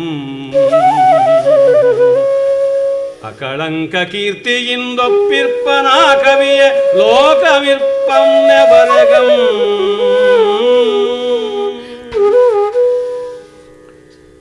ಕವಿ ನೋಡಿ, ಯಾವುದೋ ಇವೆಲ್ಲ ಕೆಟ್ಟ ಗುಣಗಳಲ್ವಾ ಅಂತ ಭಾವ ಬರುವಂತೆ ವಿರೋಧಾಭಾಸ ಅಲಂಕಾರವನ್ನು ಮಾಡಿದ್ದಾನೆ ಇಲ್ಲಿ. ಜೊತೆಗೆ ಇಂದೊಂದು ಸಂಖ್ಯಾ ಸಮೀಕರಣ ಕೂಡ ಉಂಟು. ಬಕನ ಗುಣ, ಕೊಕ್ಕರೆಯ ಒಂದು ಗುಣ ಇರಬೇಕು. ಕೊಕ್ಕರೆಗೆ ಧ್ಯಾನಶೀಲತೆ ಉಂಟು. ತದೇಕ ನಿಷ್ಠೆಯಿಂದ ಒಂಟಿ ಕಾಲುವೆಯಲ್ಲಿ ನಿಂತು ಮೀನು ಬಂದ ತಕ್ಷಣ ಪಕ್ಕನೆ ಕೊಕ್ಕ ಹಾಕಿ ಹಿಡಿದು ಬಿಡುತ್ತೆ. ಈ ರೀತಿಯಾಗಿ ಕವಿಗೆ ಒಂದು ಧ್ಯಾನ ಸ್ಥಿಮಿತವಾದ ಮನಸ್ಸು ಬೇಕು. ಮರ್ಕಟನದೊಂದು ಕವಿಯ ಮುಷ್ಟಿ ಎಷ್ಟು ಗಟ್ಟಿ ಅಂತ ಗೊತ್ತಿದೆ, ಹಿಡಿದ ಕೆಲಸವನ್ನು ಬಿಡಬಾರ್ದು ಅಂತ ಹೇಳ್ಬಿಟ್ಟು. ಕ್ಷೇಮೇಂದ್ರ ತನ್ನ ಕವಿಕಂಠಾಭರಣದಲ್ಲಿ ಕವಿಗಳಿಗೆ ಬೇಕಾದ 100ಕ್ಕೂ ಹೆಚ್ಚು ಗುಣಗಳನ್ನು ಪಟ್ಟಿ ಮಾಡುವಲ್ಲಿ ಹೇಳ್ತಾನೆ. ಅವನಿಗೆ ಒಂದು ರಚನಾ ಸಮಾಧಿ ಅನ್ನುವುದು ಬೇಕು ಅಂತ ಹೇಳಿಬಿಟ್ಟಿದ್ವಿ. ಜೊತೆಗೆ ಇನ್ನೂ ಒಂದು ಹೇಳ್ತಾನೆ, ಗೃಹೀತಸ್ಯ ಅವಸಾಧನಂ, ಹಿಡಿದದ್ದನ್ನು ಕೊನೆ ಮುಟ್ಟಿಸಬೇಕು ಅಂತ. ಎಷ್ಟೋ ಕವಿಗಳಿಗೆ, ನನ್ನಂಥವ್ರಿಗಂತೂ ಸರಿಯೇ ಸರಿ, ಆರಂಭ ಮಾಡಿರ್ತೀವಿ, ಅದು ಎಂದು ಕೊನೆಗಾಗುತ್ತೋ ಗೊತ್ತೇ ಇಲ್ಲ. ಎಷ್ಟೋ ಬಾರಿ ಕೊನೆಯೇ ಆಗೋದಿಲ್ಲ. ಅರ್ಧಂಬರ್ಧ ಕೆತ್ತು ಬಿಟ್ಟ ಮೂರ್ತಿಗಳು, ಅಪೂರ್ಣ ಶಿಲ್ಪಗಳು ಹೇಗಿರ್ತವೋ ಆ ರೀತಿ ಆಗಿಬಿಡುತ್ತೆ. ತಿರುಪತಿ ಕ್ಷೌರ ಎಲ್ಲವನ್ನ ಬರೆಯೋದಕ್ಕೆ ಹೋಗಿ ಯಾವುದೂ ಪೂರ್ಣವಾಗೋದಿಲ್ಲ. ಆ ರೀತಿಯಾದಂಥದ್ದು. ತಮಿಳಿನಲ್ಲಿ ನಾಯಿ ವಾಯಿ ವಿಚ್ಚಾಪೋಲೆ ಅಂತ. ನಾಯಿ ಗಬಕ್ಕನೆ ಬಂದು ಅಡುಗೆ ಮನೆಗೆ ನುಗ್ಗಿ ಎಲ್ಲ ಪದಾರ್ಥಗಳಿಗೂ ಮೂಸು ನೋಡಿ ಬಾಯಿ ಹಾಕಿ ಇದಂತ ನೋಡ್ಬಿಡುತ್ತೆ. ಕಡೆಗೆ ಯಾರೂ ಅದನ್ನು ಮುಟ್ಟಕ್ಕಾಗೋಲ್ಲ. ಅದಂತೂ ಹೊಟ್ಟೆ ತುಂಬಿಸಿಕೊಂಡ್ರಲ್ಲ, ಹಾಗಾಗಿಬಿಡುತ್ತದೆ. ಹಾಗಲ್ಲದೆ ಏಕದೀಕ್ಷೆಯಿಂದ ರಚನೆಯನ್ನು ಮುಗಿಸಬೇಕು ಅನ್ನುವುದು ಬಿಟ್ಟು ಇನ್ಯಾವುದೂ ಇರಬಾರದು ದೃಷ್ಟಿ. ಮೂಷಕನ ಲಕ್ಷಣ ಎಲ್ಲೆಲ್ಲಿಯೂ ಕೂಡ ಅದು ಹೋಗಿ ಬಗೆಯುತ್ತೆ, ಬಗೀತಲೇ ಇರುತ್ತೆ, ಕಚ್ಚುತ್ತಲೇ ಇರುತ್ತೆ, ಕೆರಿತಾನೆ ಇರುತ್ತೆ. ಅಂದರೆ ನಿರಂತರವಾಗಿ ತನ್ನ ಹಲ್ಲುಗಳನ್ನು ಅದು ಮನುಚು ಮಾಡ್ಕೊಳ್ತಾನೆ ಇರುತ್ತೆ. ಇಲ್ಲದೇ ಇದ್ದರೆ ಇಲಿಗೆ ನಿದ್ರೆ ಬರೋದಿಲ್ಲ. ಹಾಗೆ ನಿರಂತರ ಸಾಧನಶೀಲನಾಗಿರಬೇಕು. ಯಾವ ಹೊತ್ತಿನಲ್ಲಿಯೂ ಕೂಡ ಪದ್ಯರಚನೆಯ ಬಗ್ಗೆ ಚಿಂತೆ ಮಾಡ್ತಾ ಇರಬೇಕು, ಅದರ ಗುಂಗಿನಲ್ಲಿರಬೇಕು. ಜೊತೆಗೆ ಮೂಲವನ್ನು ಬಗೆದು ನೋಡುವಂಥ ಶಕ್ತಿ ಇರಬೇಕು. ಅಷ್ಟು ರಪರಪನೆ ಬಗೆಯುತ್ತಲ್ಲ, ಆ ಥರ ಮಾಡಬೇಕು. ಇನ್ನು ಪಿಪೀಲಕನ ಗುಣ, ನಿರಂತರವಾದ ಚಟುವಟಿಕೆ ಇರಬೇಕು. ಇರುವೆಯ ದುಡಿತ ಅಂತಾರೆ, ಆ ರೀತಿಯಾಗಿ ದುಡಿತಾ ಇರಬೇಕು. ಕವಿ ಅವನು ಸೋಮಾರಿಯಾಗಿದ್ದರೆ, ಆಲಸಿಯಾಗಿದ್ದರೆ ರಚನೆ ಸಿದ್ಧಿಸುವುದೇ ಇಲ್ಲ. ನಿರಂತರ ವ್ಯಾಸಂಗಶೀಲನಾಗಿ ವ್ಯುತ್ಪತ್ತಿಯನ್ನು ಬೆಳೆಸ್ಕೊಳ್ತಾ ಇರಬೇಕು. ಕ್ಷೇಮೇಂದ್ರ ಹೇಳ್ತಾನೆ, ವ್ಯುತ್ಪತ್ತಿಯೇ ಸರ್ವಶಿಷ್ಯತ. ತಾನು ಪಾಂಡಿತ್ಯ ಗಳಿಸೋದಕ್ಕೆ, ಪಾಂಡಿತ್ಯ ಅಂದರೆ ಬರೀ ಪುಸ್ತಕದ ಓದು ಅಂತಲ್ಲ, ಯಾವ್ಯಾವುದಕ್ಕೆ ಬೇಕೋ ಅದೆಲ್ಲ. ಭೈರಪ್ಪನವರು ತಮ್ಮ ತಂತೂನಲ್ಲಿ ಕ್ಯಾಬರೆಯ ಪ್ರಪಂಚವನ್ನು ಕುರಿತು ಒಂದು ಸ್ವಲ್ಪ ಬರೀತಾರೆ. ಅದಕ್ಕೆ 2 ಸರ್ತಿ ಕ್ಯಾಬರೆ ವಿಸಿಟ್ ಮಾಡಿದ್ರಂತೆ ಅವರು. ಅಲ್ಲಿ ಏನು ಹೇಗಿರ್ತಾರೆ, ಏನು ಮಾಡ್ತಾರೆ ಎಲ್ಲವನ್ನೂ ಗಮನಿಸಿಕೊಳ್ಳಬೇಕು, ನೋಡಬೇಕು ಅಂತ. ಆ ರೀತಿಯಾದದ್ದು ಬೇಕು. ಶುನಕನ ನಾಯಿಗೆ ಸ್ವಾಮಿನಿಷ್ಠೆ ಉಂಟು. ಹಾಗೆ ಕೃತಿಯ ವಸ್ತುವಿನ ಬಗೆಗೆ ಕವಿಗೆ ನಿಷ್ಠೆ ಬೇಕು. ಅಲ್ಲಿ ಬರುವ ಪಾತ್ರಗಳ ಬಗ್ಗೆ ಒಂದು ನಿಷ್ಠೆ ಬೇಕು. ಮಾನಸೌಕಸನ, ನೀರಕ್ಷೀರ ವಿವೇಕ ಅನ್ನುವಂಥದ್ದು ಅದು ಬೇಕು.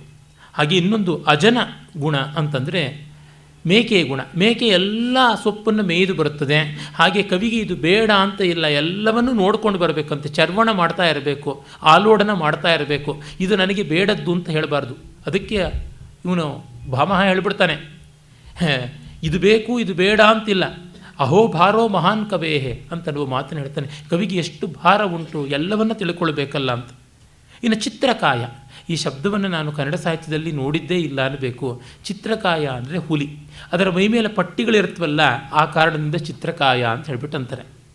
ಆ ಹುಲಿಯ ಗುಣ ಅದು ಬೇಟೆ ಬರುವವರೆಗೂ ತಾಳ್ಮೆಯಿಂದ ಪೊದೆಯ ಮರೆಯಲ್ಲಿ ಹೊಂಚಾಗ್ತಾ ಇರುತ್ತೆ.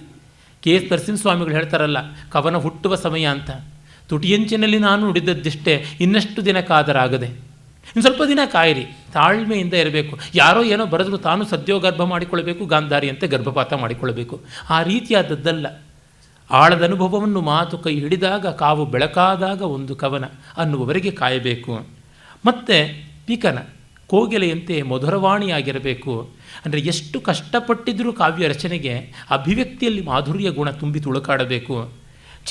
ಚಿತ್ರಕಾರನಂತೆ ಅದು ಪರಿಪೂರ್ಣತೆಗೆ ಬರುವಂತೆ ತೀಡಿ ತೀಡಿ ತಿದ್ದಬೇಕು. ಹೇಳ್ತಾರಲ್ಲ ಸೇಡಿಯಾಪು, ಹೆಚ್ಚು ಬರೆದವನಲ್ಲ, ನಿಚ್ಚ ಬರೆದವನಲ್ಲ, ಮೆಚ್ಚಿಸಲು ಬರೆಯುವ ಅಭ್ಯಾಸವಿಲ್ಲ.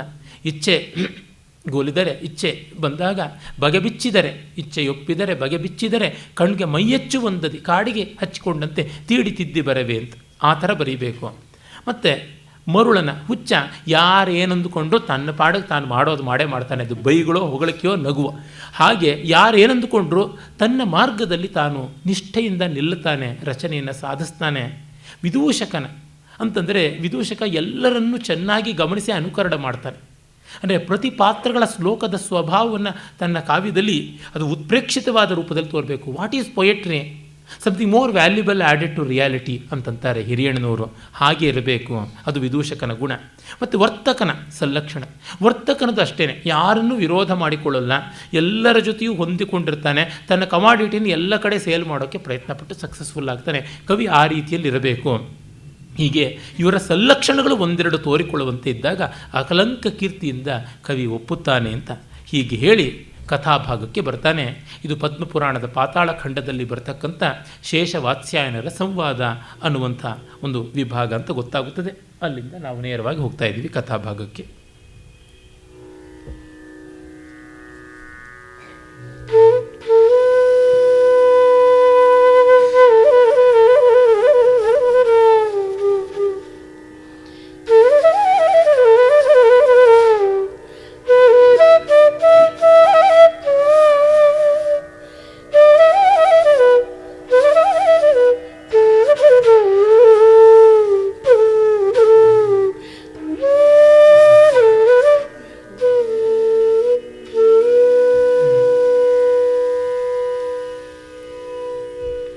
ತಪ್ಪನೆಸಗಿದೆ ಹಿಂದೆ ಜಡಭರಿತನಾಗಿ,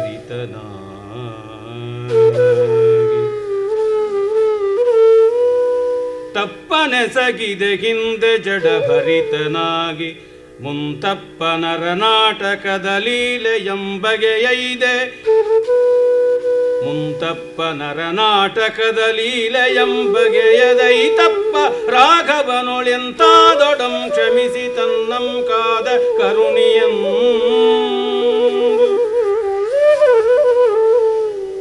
ನರನಾಟಕದ ಲೀಲೆಯಂಬಗೆಯದೈ ತಪ್ಪ ರಾಘವನೊಳೆಂತಾದೊಡಂ ಕ್ಷಮಿಸಿ ತನ್ನಂ ಕಾದ ಕರುಣಿಯೆಂದು ದಪ್ಪದೆರೆಗೈಗಳಿಂಮೇಣೊರ್ಮೆ ಕೂರ್ಮೆಯಿಂದಪ್ಪಲೈದುವನೋ ಕಡಲೊಡೆಯನೆಂಬೋಲ್, ದಪ್ಪದೆರೆಗೈಗಳಿಂಮೇಣೊರ್ಮೆ ಕೂರ್ಮೆಯಿಂದಪ್ಪಲೈದುವನೋ, ಕೂರ್ಮೆಯಿಂದಪ್ಪಲೈದುವನೋ ಕಡಲೊಡೆಯನೆಂಬವೋಲ್, ಮೇರೆ ದಪ್ಪದಿರಡಿಗಡಿಗೆ ಮಡಿ ಮಡಿದು ಬರ್ಪ ಪೆದ್ದೆರೆಗಳಿಂ ಕಡಲೆಸೆದುದು, ಕೂರ್ಮೆಯಿಂದಪ್ಪಲೈದುವನೋ ಕಡಲೊಡೆಯನೆಂಬನೋಲ್, ಮೇರೆ ದಪ್ಪದಿರದಡಿಗಡಿಗೆ ಮಡಿ ಮಡಿದು ಬರ್ಪ ಪೆದ್ದೆರೆಗಳಿಂ ಕಡಲೆಸೆದುದು.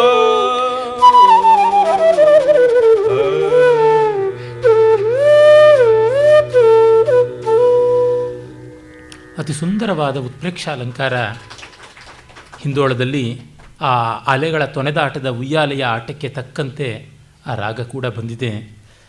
ಇಲ್ಲಿ ರಾಮ ಪಟ್ಟಾಭಿಷೇಕದಲ್ಲಿ ಕಥೆಯೇ ಇಲ್ಲ, ಆದರೆ ಕವಿಗೆ ಕಥತಾಂ ನಿಮಿತ್ತ ಮಾತ್ರಂ ಆತ್ಮಕ್ಕೆ ಶರೀರದೋಲಂತೆ ಕುವೆಂಪು ಹೇಳಿದರು. ಅದೇ ರೀತಿ ಕುಂತಕ ಹೇಳ್ತಾನೆ, ನಿರಂತರ ರಸೋದ್ಗಾರ ಗರ್ಭ ಸಂದರ್ಭ ನಿರ್ಭರಾಹ ಗಿರಃಕವೀನಾಂ ಸ್ಥಾಸ್ಯಂತಿನ ಕಥಾ ಮಾತ್ರಮಾಶ್ರಿತಾ. ರಸನಿರ್ಭರ ಗರ್ಭ ಕಾವ್ಯವನ್ನು ಬರೆಯೋಕ್ಕೆ ಹೊರಟ ಕವಿಗೆ ಕಥೆ ನಿಮಿತ್ತ ಮಾತ್ರ ಅಂತ. ಆ ವರ್ಣನೆ ಅನ್ನುವಂಥ ಚಿತ್ರವನ್ನು ತೆಗೆಲಿಸೋದಕ್ಕೆ ಒಂದು ಮೊಳೆ ಬೇಕು, ಅದು ಕಥೆ ಅಂತ. ಏಕೆಂದರೆ ಕಥೆಯಲ್ಲಿ ಏನು ನಾವೀನ್ಯವನ್ನು ತರೋದಕ್ಕೆ ಸಾಧ್ಯ? ಕುತೋವಾ ನೂತನಂ ವಸ್ತು ವಯಂ ಉತ್ಪ್ರೇಕ್ಷಿತುಂ ಕ್ಷಮಾಹ. ವಸ್ತು ವಿನ್ಯಾಸ ವೈಚಿತ್ರ್ಯ ಮಾತ್ರ ವಿಚಾರ್ಯತಾಂ ಅಂತ ಜಯಂತ ಭಟ್ಟ ಹೇಳ್ತಾರೆ. ಹೊಸದನ್ನು ನಾವೇನು ಸೃಷ್ಟಿ ಮಾಡೋಕ್ಕಾಗುತ್ತೆ? ಆ ರಚನಾ ವಿನ್ಯಾಸವನ್ನು, ಹೊಸ ಹಿಂದೋಳ, ಹೊಸ ಮೋಹನ, ಹೊಸ ಕಲ್ಯಾಣಿ ಯಾರಿಗೆ ಸಾಧ್ಯ? ಆದರೆ ಅದರೊಳಗೆ ನಾವು ಹೊಸ ಸಂಗತಿಗಳನ್ನು, ಹೊಸ ಗಮಕಗಳನ್ನು, ಪಲುಕುಗಳನ್ನು ಕೊಡ್ತೀವಿ ಅನ್ನುವಂಥದ್ದು ಇದು ಒಂದು ದೃಷ್ಟಿ. ಇದು ಒಂದೇ ಸರಿ ಅಂತಲ್ಲ, ಕಥಾವಸ್ತುವಿನಲ್ಲೂ ಮಹಾತ್ಮ್ಯ ಉಂಟು. ಆದರೆ ಅದು ಬೇರೆ. ಈ ಪ್ರಕೃತಕ್ಕೆ ಅಷ್ಟು ಬೇಕು. ಕವಿಯ ವರ್ಣನಾ ವೈಭವವನ್ನು, ಕಲ್ಪನಾ ಚಾತುರ್ಯವನ್ನು ತೋರಿಸೋದಕ್ಕೆ ಮಾಡಿರುವಂಥದ್ದು. ಮೊದಲಿಗೆ ಸಮುದ್ರದ ವರ್ಣನೆ. ಈತ ದೊಡ್ಡ ಕಾವ್ಯವಾಗಿ ಬರೆಯೋದಕ್ಕೆ ಹೊರಟನೋ ಏನೋ, ರಾಮಾಶ್ವಮೇಧವನ್ನು, ಸೀತಾ ಪರಿತ್ಯಾಗಾದಿ ಘಟನೆಗಳನ್ನು ಬರೆಯೋದಕ್ಕೆ ಮೊದಲು ಷಟ್ಪದಿ ಕಾವ್ಯವನ್ನು ಆರಂಭಿಸಿದನೋ ಏನೋ ಗೊತ್ತಿಲ್ಲ. ಅದು ಯಾವ ಕಾರಣಕ್ಕೂ ಕಡೆಗೆ ಗದ್ಯಕ್ಕೆ ತಿರುಗಿದ ಕವಿ. ಅದು ಇರಬೇಕು. ಯಾತಕ್ಕೆಂದರೆ ಇದರ ಪ್ರಮಾಣ ನೋಡಿದರೆ ಅಷ್ಟಾದಶ ವರ್ಣನೆಗಳಲ್ಲಿ ಮೊದಲು ಕನ್ನಡ ಕಾವ್ಯ ಸಂಪ್ರದಾಯದಂತೆ ಸಮುದ್ರ ವರ್ಣನೆಯಿಂದ ಬರಬೇಕು. ಹಾಗಾಗಿ ಸಮುದ್ರ ವರ್ಣನೆಯಿಂದ ಆರಂಭ ಮಾಡಿದ್ದಾನೆ. ಆದರೆ ಎಳತಂದಿಲ್ಲ ಸಮುದ್ರ ವರ್ಣನೆ, ಸಹಜವಾಗಿ ಬಂದಿದೆ.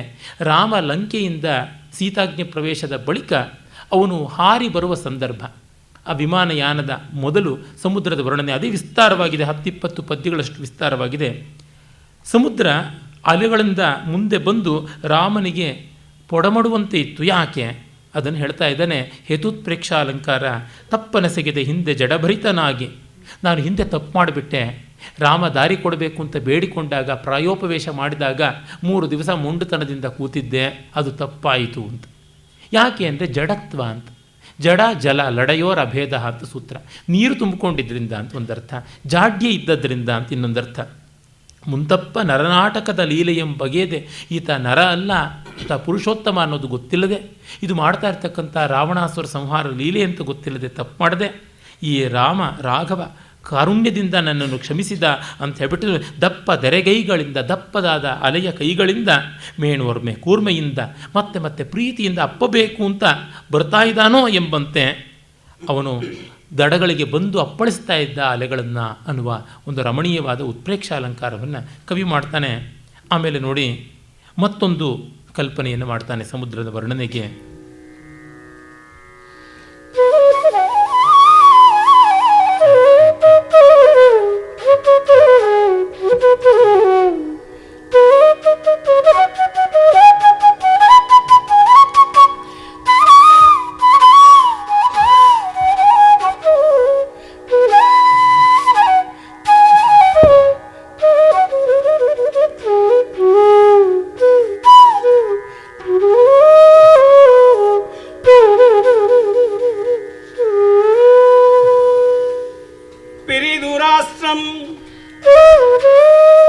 ಪ್ರಜೆಗಳ ನಿಮಿಷರ್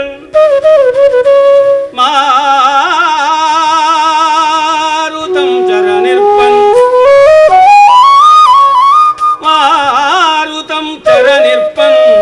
ಅನುಸರಿಸಿ ವಾಕಿನಿ ಬಲಮುಂಟು ಮರೆಗುಂಬುದೆನ್ನ ಭೂಭೃತ್ಕುಲಂ ರತ್ನ ಭಾಂಡಾಗಾರಮಿರ್ಪುದು ಇನ್ನು ನಿರತ ಸತ್ವಾತಿಶಯಮಿರಲ್ ಏನನೆಸಗಿದೊಡಂ ಒರೆದವರುಂಟು ಪುಲ್ಗಣೆಯಂತೆ ಮುಳಿದೊಡಾಂ ಸರಸಿಜ ಭವಾಂಡವಂ ಒಬ್ಬರದೊಳಬ್ಬನಿಪೋಲ್ ಅರ್ಣವಂ ಒಬ್ಬರದೊಳಂ ಅಬ್ಬನಿಪೋಲ್ ಅರ್ಣವಂ ಘೂರ್ಣಿಸುವುದು ಅರ್ಣವಂ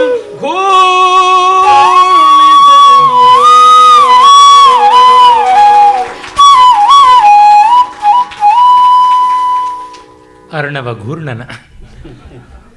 ಆ ಮೋಹನ ಎಂಥ ಸಂಮೋಹನವಾದ ರಾಗ.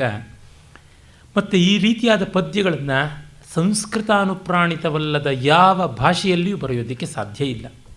ಒಬ್ಬ ಮಹಾ ರಾಜಾಧಿರಾಜ ರಾಜಭಟ್ಟಾರಕ ಪರಮೇಶ್ವರ ಚಕ್ರವರ್ತಿಗೂ ಸಮುದ್ರಕ್ಕೂ ಒಪ್ಪ ಇಟ್ಟು ಚಕ್ರವರ್ತಿಯ ದರ್ಪವನ್ನು ಸಮುದ್ರದ ಆ ಅಪಾರ ಪಾರಾವಾರ ಲವಣ ದರ್ಪಣದಲ್ಲಿ ತೋರಿಸ್ತಾ ಇದ್ದಾನೆ ಕವಿ. ಪಿರಿದು ರಾಷ್ಟ್ರಂ, ತನ್ನ ರಾಜ್ಯ ದೊಡ್ಡದು ಅಂತ. ಭೂಮಿಗಿಂತ ಸಮುದ್ರದ ವಿಸ್ತಾರ ದೊಡ್ಡದಲ್ವ, ಅದಕ್ಕೆ ನನ್ನ ಪ್ರಜೆಗಳು ಅನಿಮಿಷರ್ ಅಂತಂದರೆ ರೆಪ್ಪೆ ಮಿಟುಕಿಸದೇ ಇದ್ದಂಥವರು ಅಂತ. ಮೀನುಗಳಿಗೆ ರೆಪ್ಪೆಯೇ ಇಲ್ಲ, ಮಿಟುಕಿಸೋದಿಲ್ಲ.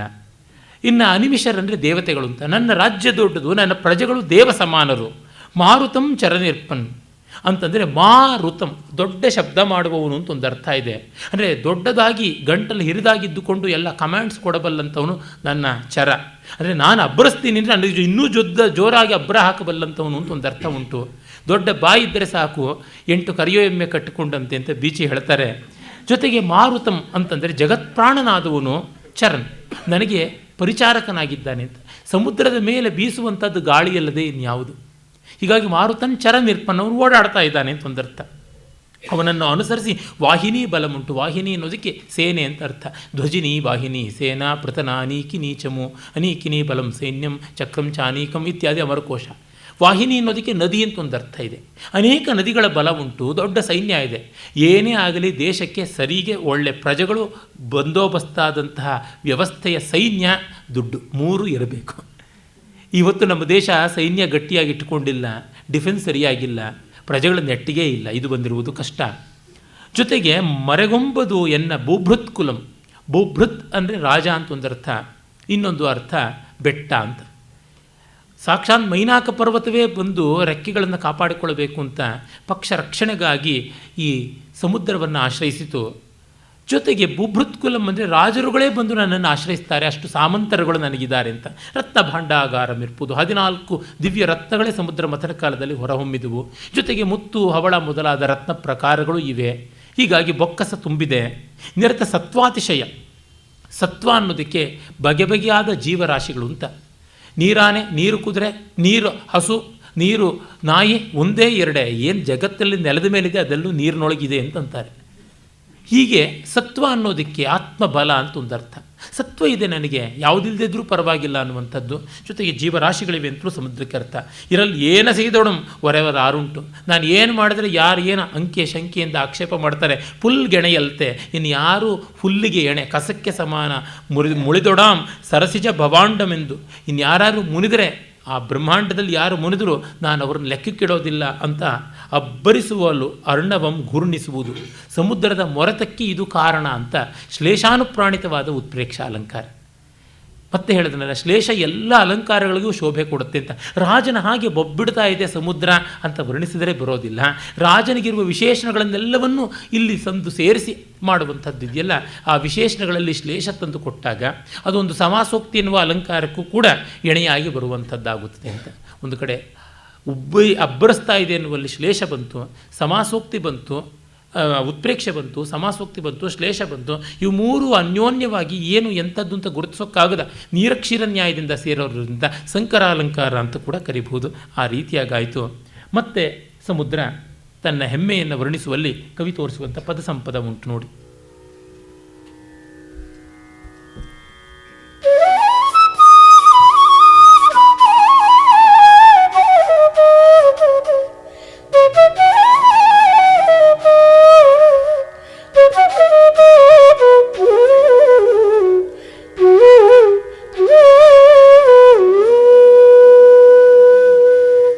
ಸುರರಿಗಮೃತಂ ಬೇಕೆ ಮನಮುಂಟೆ ಕಾಲ ಕಂಧರಗೆ ವಿಷದೊಳ್ ಬಾಲಚಂದ್ರಂಗೆ ಪಯಮಿಗುದೆ ಶರಮುಂಟೆ ವೀರರ್ಗೆ ಈಲಾಲ ಮಸುರರ್ಗೆ ದೊರೆತುದೆ ಲಾವಣ್ಯವಂ ಸ್ಮರನಿಚ್ಚಿಪನೆ ಕುಶಮನರಸುವರೆಯಮಿಗಳ್ ಘನರಸಮಂ ಕೊಂಡರೆ ರಸಜ್ಞರು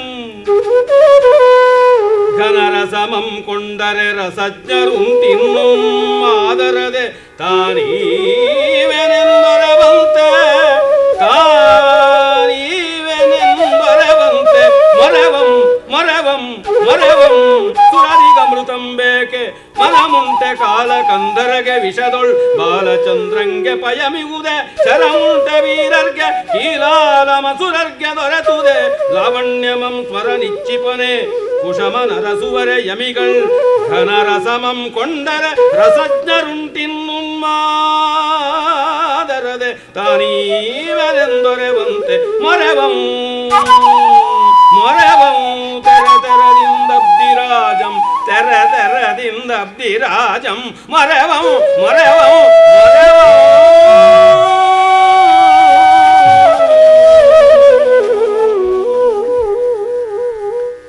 ಅಬ್ಬರಕ್ಕೆ ಸರಿಯಾದ ಕೇದಾರ ಗೌಳ ಹೇಗೆ ಹೇಳ್ತಾ ಇದ್ದಾನೆ ಸಮುದ್ರರಾಜ ನೋಡಿ. ಇಲ್ಲಿ ಮತ್ತೆ ಶ್ಲೇಷ. ಆ ಶ್ಲೇಷಗಳಿಗೆ ಕವಿಯ ಜಲಪರ್ಯಾಯವಾಚಿ ಶಬ್ದಗಳ ಮೇಲಣ ಪ್ರಭುತ್ವ. ಏಕಶತಂ ಉದಕವಾಚಿ ಅಂತ ಹೇಳ್ಬಿಟ್ಟಂತಾರೆ. 100 ಶಬ್ದಗಳಿವೆ ವೇದದಲ್ಲಿ ಜಲವಾಚಕವಾದದ್ದು ಅಂತ. ಅಮರಕೋಶದಲ್ಲಿ 27 ಶಬ್ದಗಳಿಗೆ ಕಡಿಮೆ ಇಲ್ಲದೆ ಸಿಗುತ್ತದೆ. ಎಲ್ಲ ನೀರಿನ ಪರ್ಯಾಯ ಶಬ್ದಗಳೇ. ಅಮೃತಂ ಅಂತಂದರೆ ಅಮೃತಂ ಜೀವನಂ ಭುವನಂ ವನಂ ಇತ್ಯಾದಿ ಅಮರಕೋಶ ಬರುತ್ತೆ. ಆಪಸ್ತ್ರೀ ಭೂಮ್ನಿ ವಾರ್ವಾರಿಸಲಿಲಂ ಕಮಲಂ ಜಲಂ ಪಯಃ ಕೀಲಾಲಂ ಅಮೃತಂ ಜೀವನಂ ಭುವನಂ ವನಂ ಕಬಂಧಂ ಉದಕಂ ಪಾತಃ ಪುಷ್ಕರಂ ಸರ್ವತೋಮುಖಂ ಅಂಬೋರ್ಣಸ್ತೋಯ ಪಾನೀಯಂ ಮೇಘಪುಷ್ಪಂ ಘನರಸಃ ಇತ್ಯಾದಿ. ಅದಷ್ಟನ್ನು ಅವನು ಬಾಯ್ಪಾಠ ಮಾಡಿಕೊಂಡಿದ್ದಿರಬೇಕು.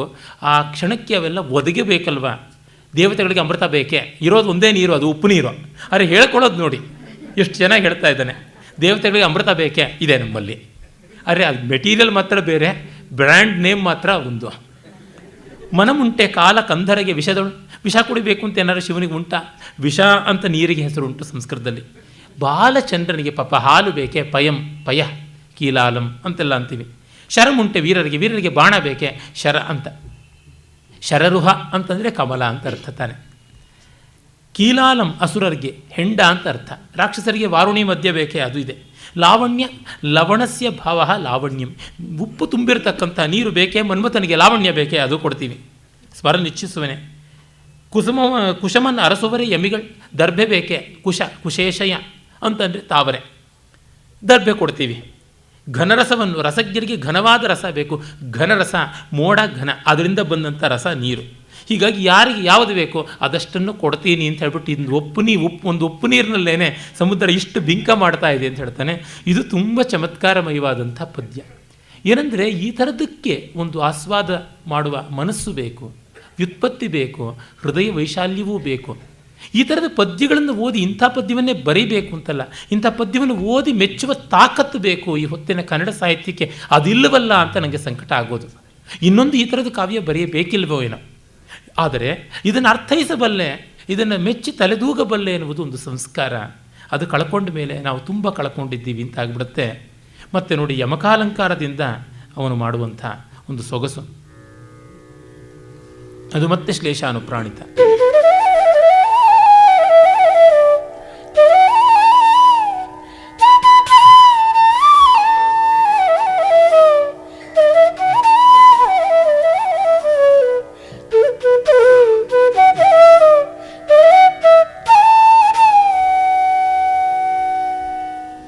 ಭವನಂತೆ ಗಿರಿಸುತಾನ್ವಿತನೆಂದೆನಿಸಿ ಮನೋಭವನಂತೆ ಮಕರಕೇತನನಾಗಿ ಕಮಲ ಸಂಭವನಂತೆ ಓಲ್ ಸರಸ್ವತಿಯ ರಸನೆಂಬ ಪೆಸರಂ ಪಡೆದು ಲೋಕಮರಿಯೇ. ಭವನಂತೆ ಗಿರಿಸುತಾನ್ವಿತನೆಂದೆನಿಸಿ ಮನೋಭವನಂತೆ ಮಕರಕೇತನನಾಗಿ ಕಮಲ ಸಂಭವನಂತೆ ಓಲ್ ಸರಸ್ವತಿಯ ರಸನೆಂಬ ಪೆಸರಂ ಪಡೆದು ಲೋಕಮರಿಯೇ.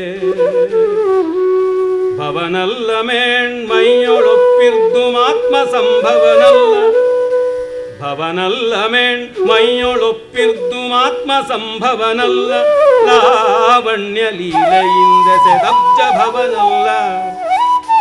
ಭವನಲ್ಲ ಮೇಣ್ಮೈಯೊಳೊಪ್ಪಿರ್ದು ಆತ್ಮ ಸಂಭವನಲ್ಲ, ಲಾವಣ್ಯ ಲೀಲೆಯಿಂದ ಸೆದಬ್ಜ ಭವನಲ್ಲ. ಸಕಲ ಭುವನಾಶ್ರಯಂತ, ಸಕಲ ಭುವನಾಶ್ರಯಂ ತಾನೆನಿಸುತ್ತ ಅರ್ಣವಂ, ಸಕಲ ಭುವನಾಶ್ರಯಂ ತಾನೆನುತ ಅರ್ಣವಂ ಕಣ್ಗೊಳಿಪುದು, ಅರ್ಣವಂ ಕಣ್ಗೊಳಿಪುದು.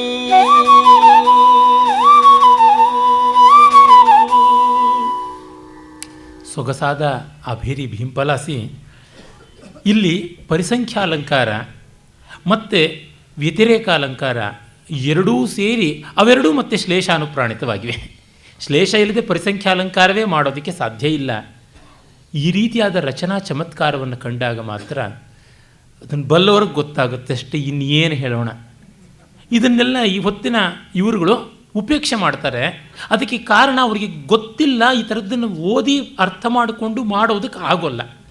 ಮಾಡಿ ಬಿಟ್ಟಿದ್ರೆ ಒಳ್ಳೆಯದು. ನಪುಂಸಕರ ಸನ್ಯಾಸಕ್ಕೆ ತಿಲಮಾತ್ರದ ಬೆಲೆಯೂ ಇಲ್ಲ. ಇಲ್ಲಿ ನೋಡಿ, ಭವ ಅನ್ನುವ ಶಬ್ದ ಇಟ್ಕೊಂಡು ಅವರಂತೆ ಇವರಂತೆ ಅಂತ ಹೇಳ್ಕೊಂಡು ಮತ್ತು ಅವನಂತಲ್ಲ ಅವನಂತಲ್ಲ ಅವನಂತಲ್ಲ ಅಂತ ಹೇಳ್ತಾನೆ.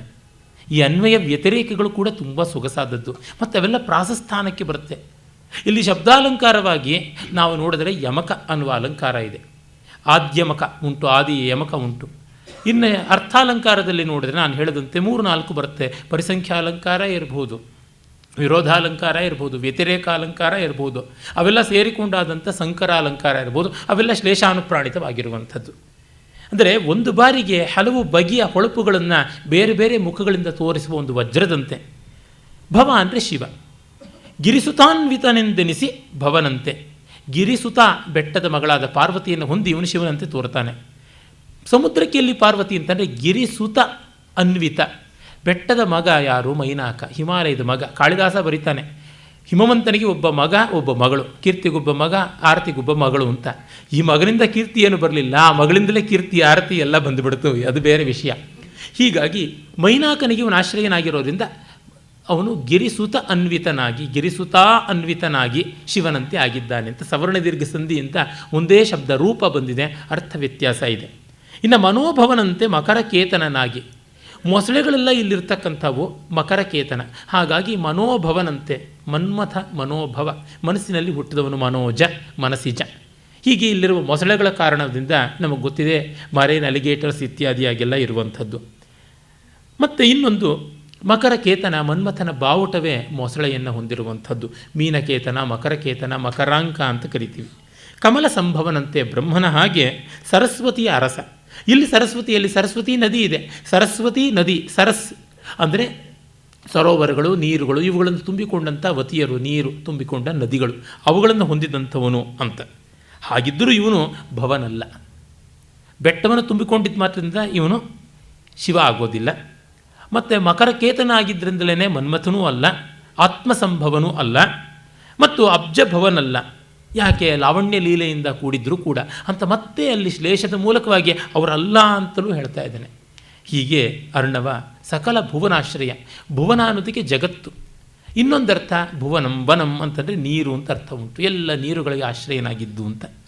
ಇನ್ನು ಮುಂದೆ ಆ ಸಮುದ್ರಕ್ಕಿರುವಂತಹ ಸಮಸ್ಯೆಗಳನ್ನು ಕೂಡ ಕವಿ ಹೇಳುವಂತಹ ಪದ್ಯದಿಂದ ಈ ಹೊತ್ತಿನ ಈ ಸಮುದ್ರ ವರ್ಣನೆಯನ್ನು ಮುಗಿಸಿ ನಾಳೆ ಮುಂದಿನ ಕಥಾಭಾಗಕ್ಕೆ ಹೋಗ್ಬೋದು.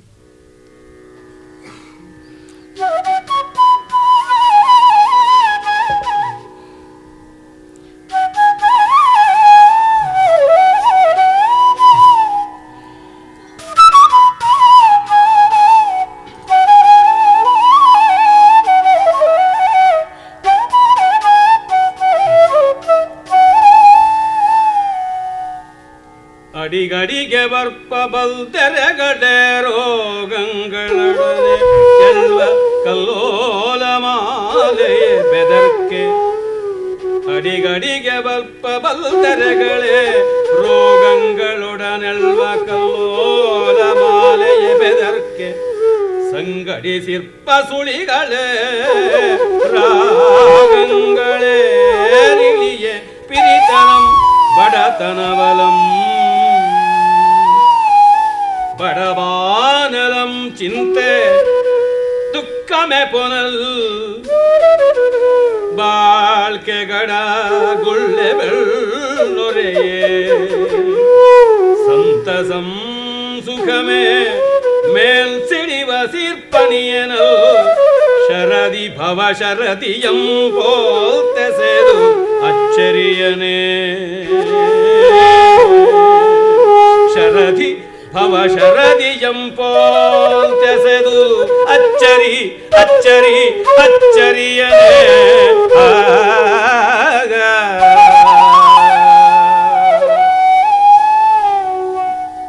ಇಲ್ಲಿ ಶ್ಲೇಷ ಬಿಟ್ಟು ಕೇವಲ ರೂಪಕಾಲಂಕಾರಕ್ಕೆ ಕವಿ ತಿರುಗಿದ್ದಾನೆ.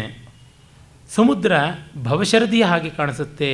ಈ ಶರಧಿ ನಮ್ಮ ಬದುಕಿನ ಹಾಗಿದೆ ಸಮುದ್ರ ಅಂತ.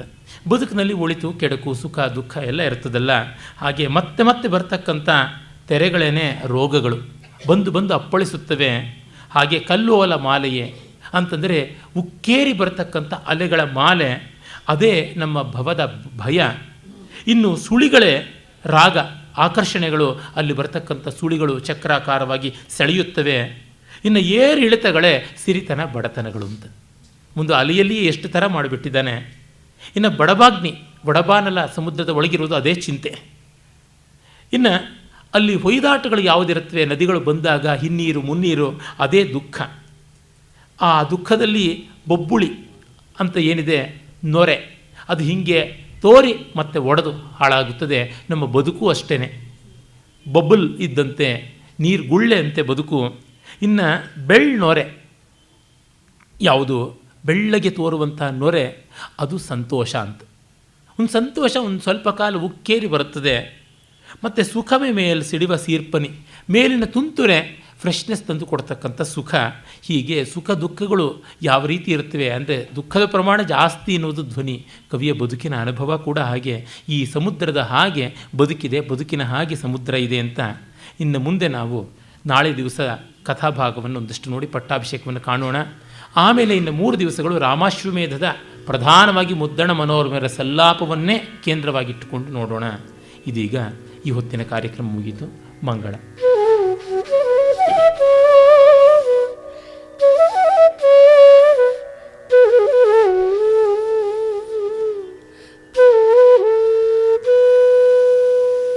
ಪೆಡೆಮಣಿಯ ಬೆಳಗು ನಗೆ ಮೊಗದ ಬೆಳಗಂಬೆರೆಯೇ, ನುಡಿಯ ಭಿನ್ನಾಣಂ ಅರಿವಿನ ನಿರಿಗೆಯಂ ಕೂಡೆ,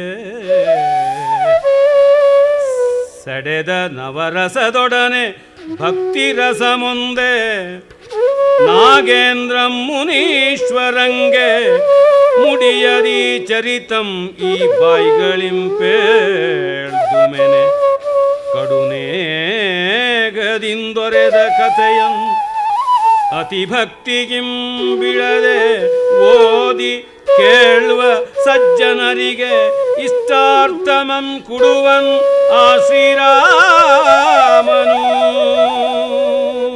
ಕಡುನೇಗದಿಂದೊರೆದ ಕಥೆಯನತಿ ಭಕ್ತಿಂ ಬಿಡದೆ ಓದಿ ಕೇಳುವ ಸಜ್ಜನರಿಗೆ ಇಷ್ಟಾರ್ಥಮಂ ಕೊಡುವನ್ ಆ ಶ್ರೀರಾಮನು.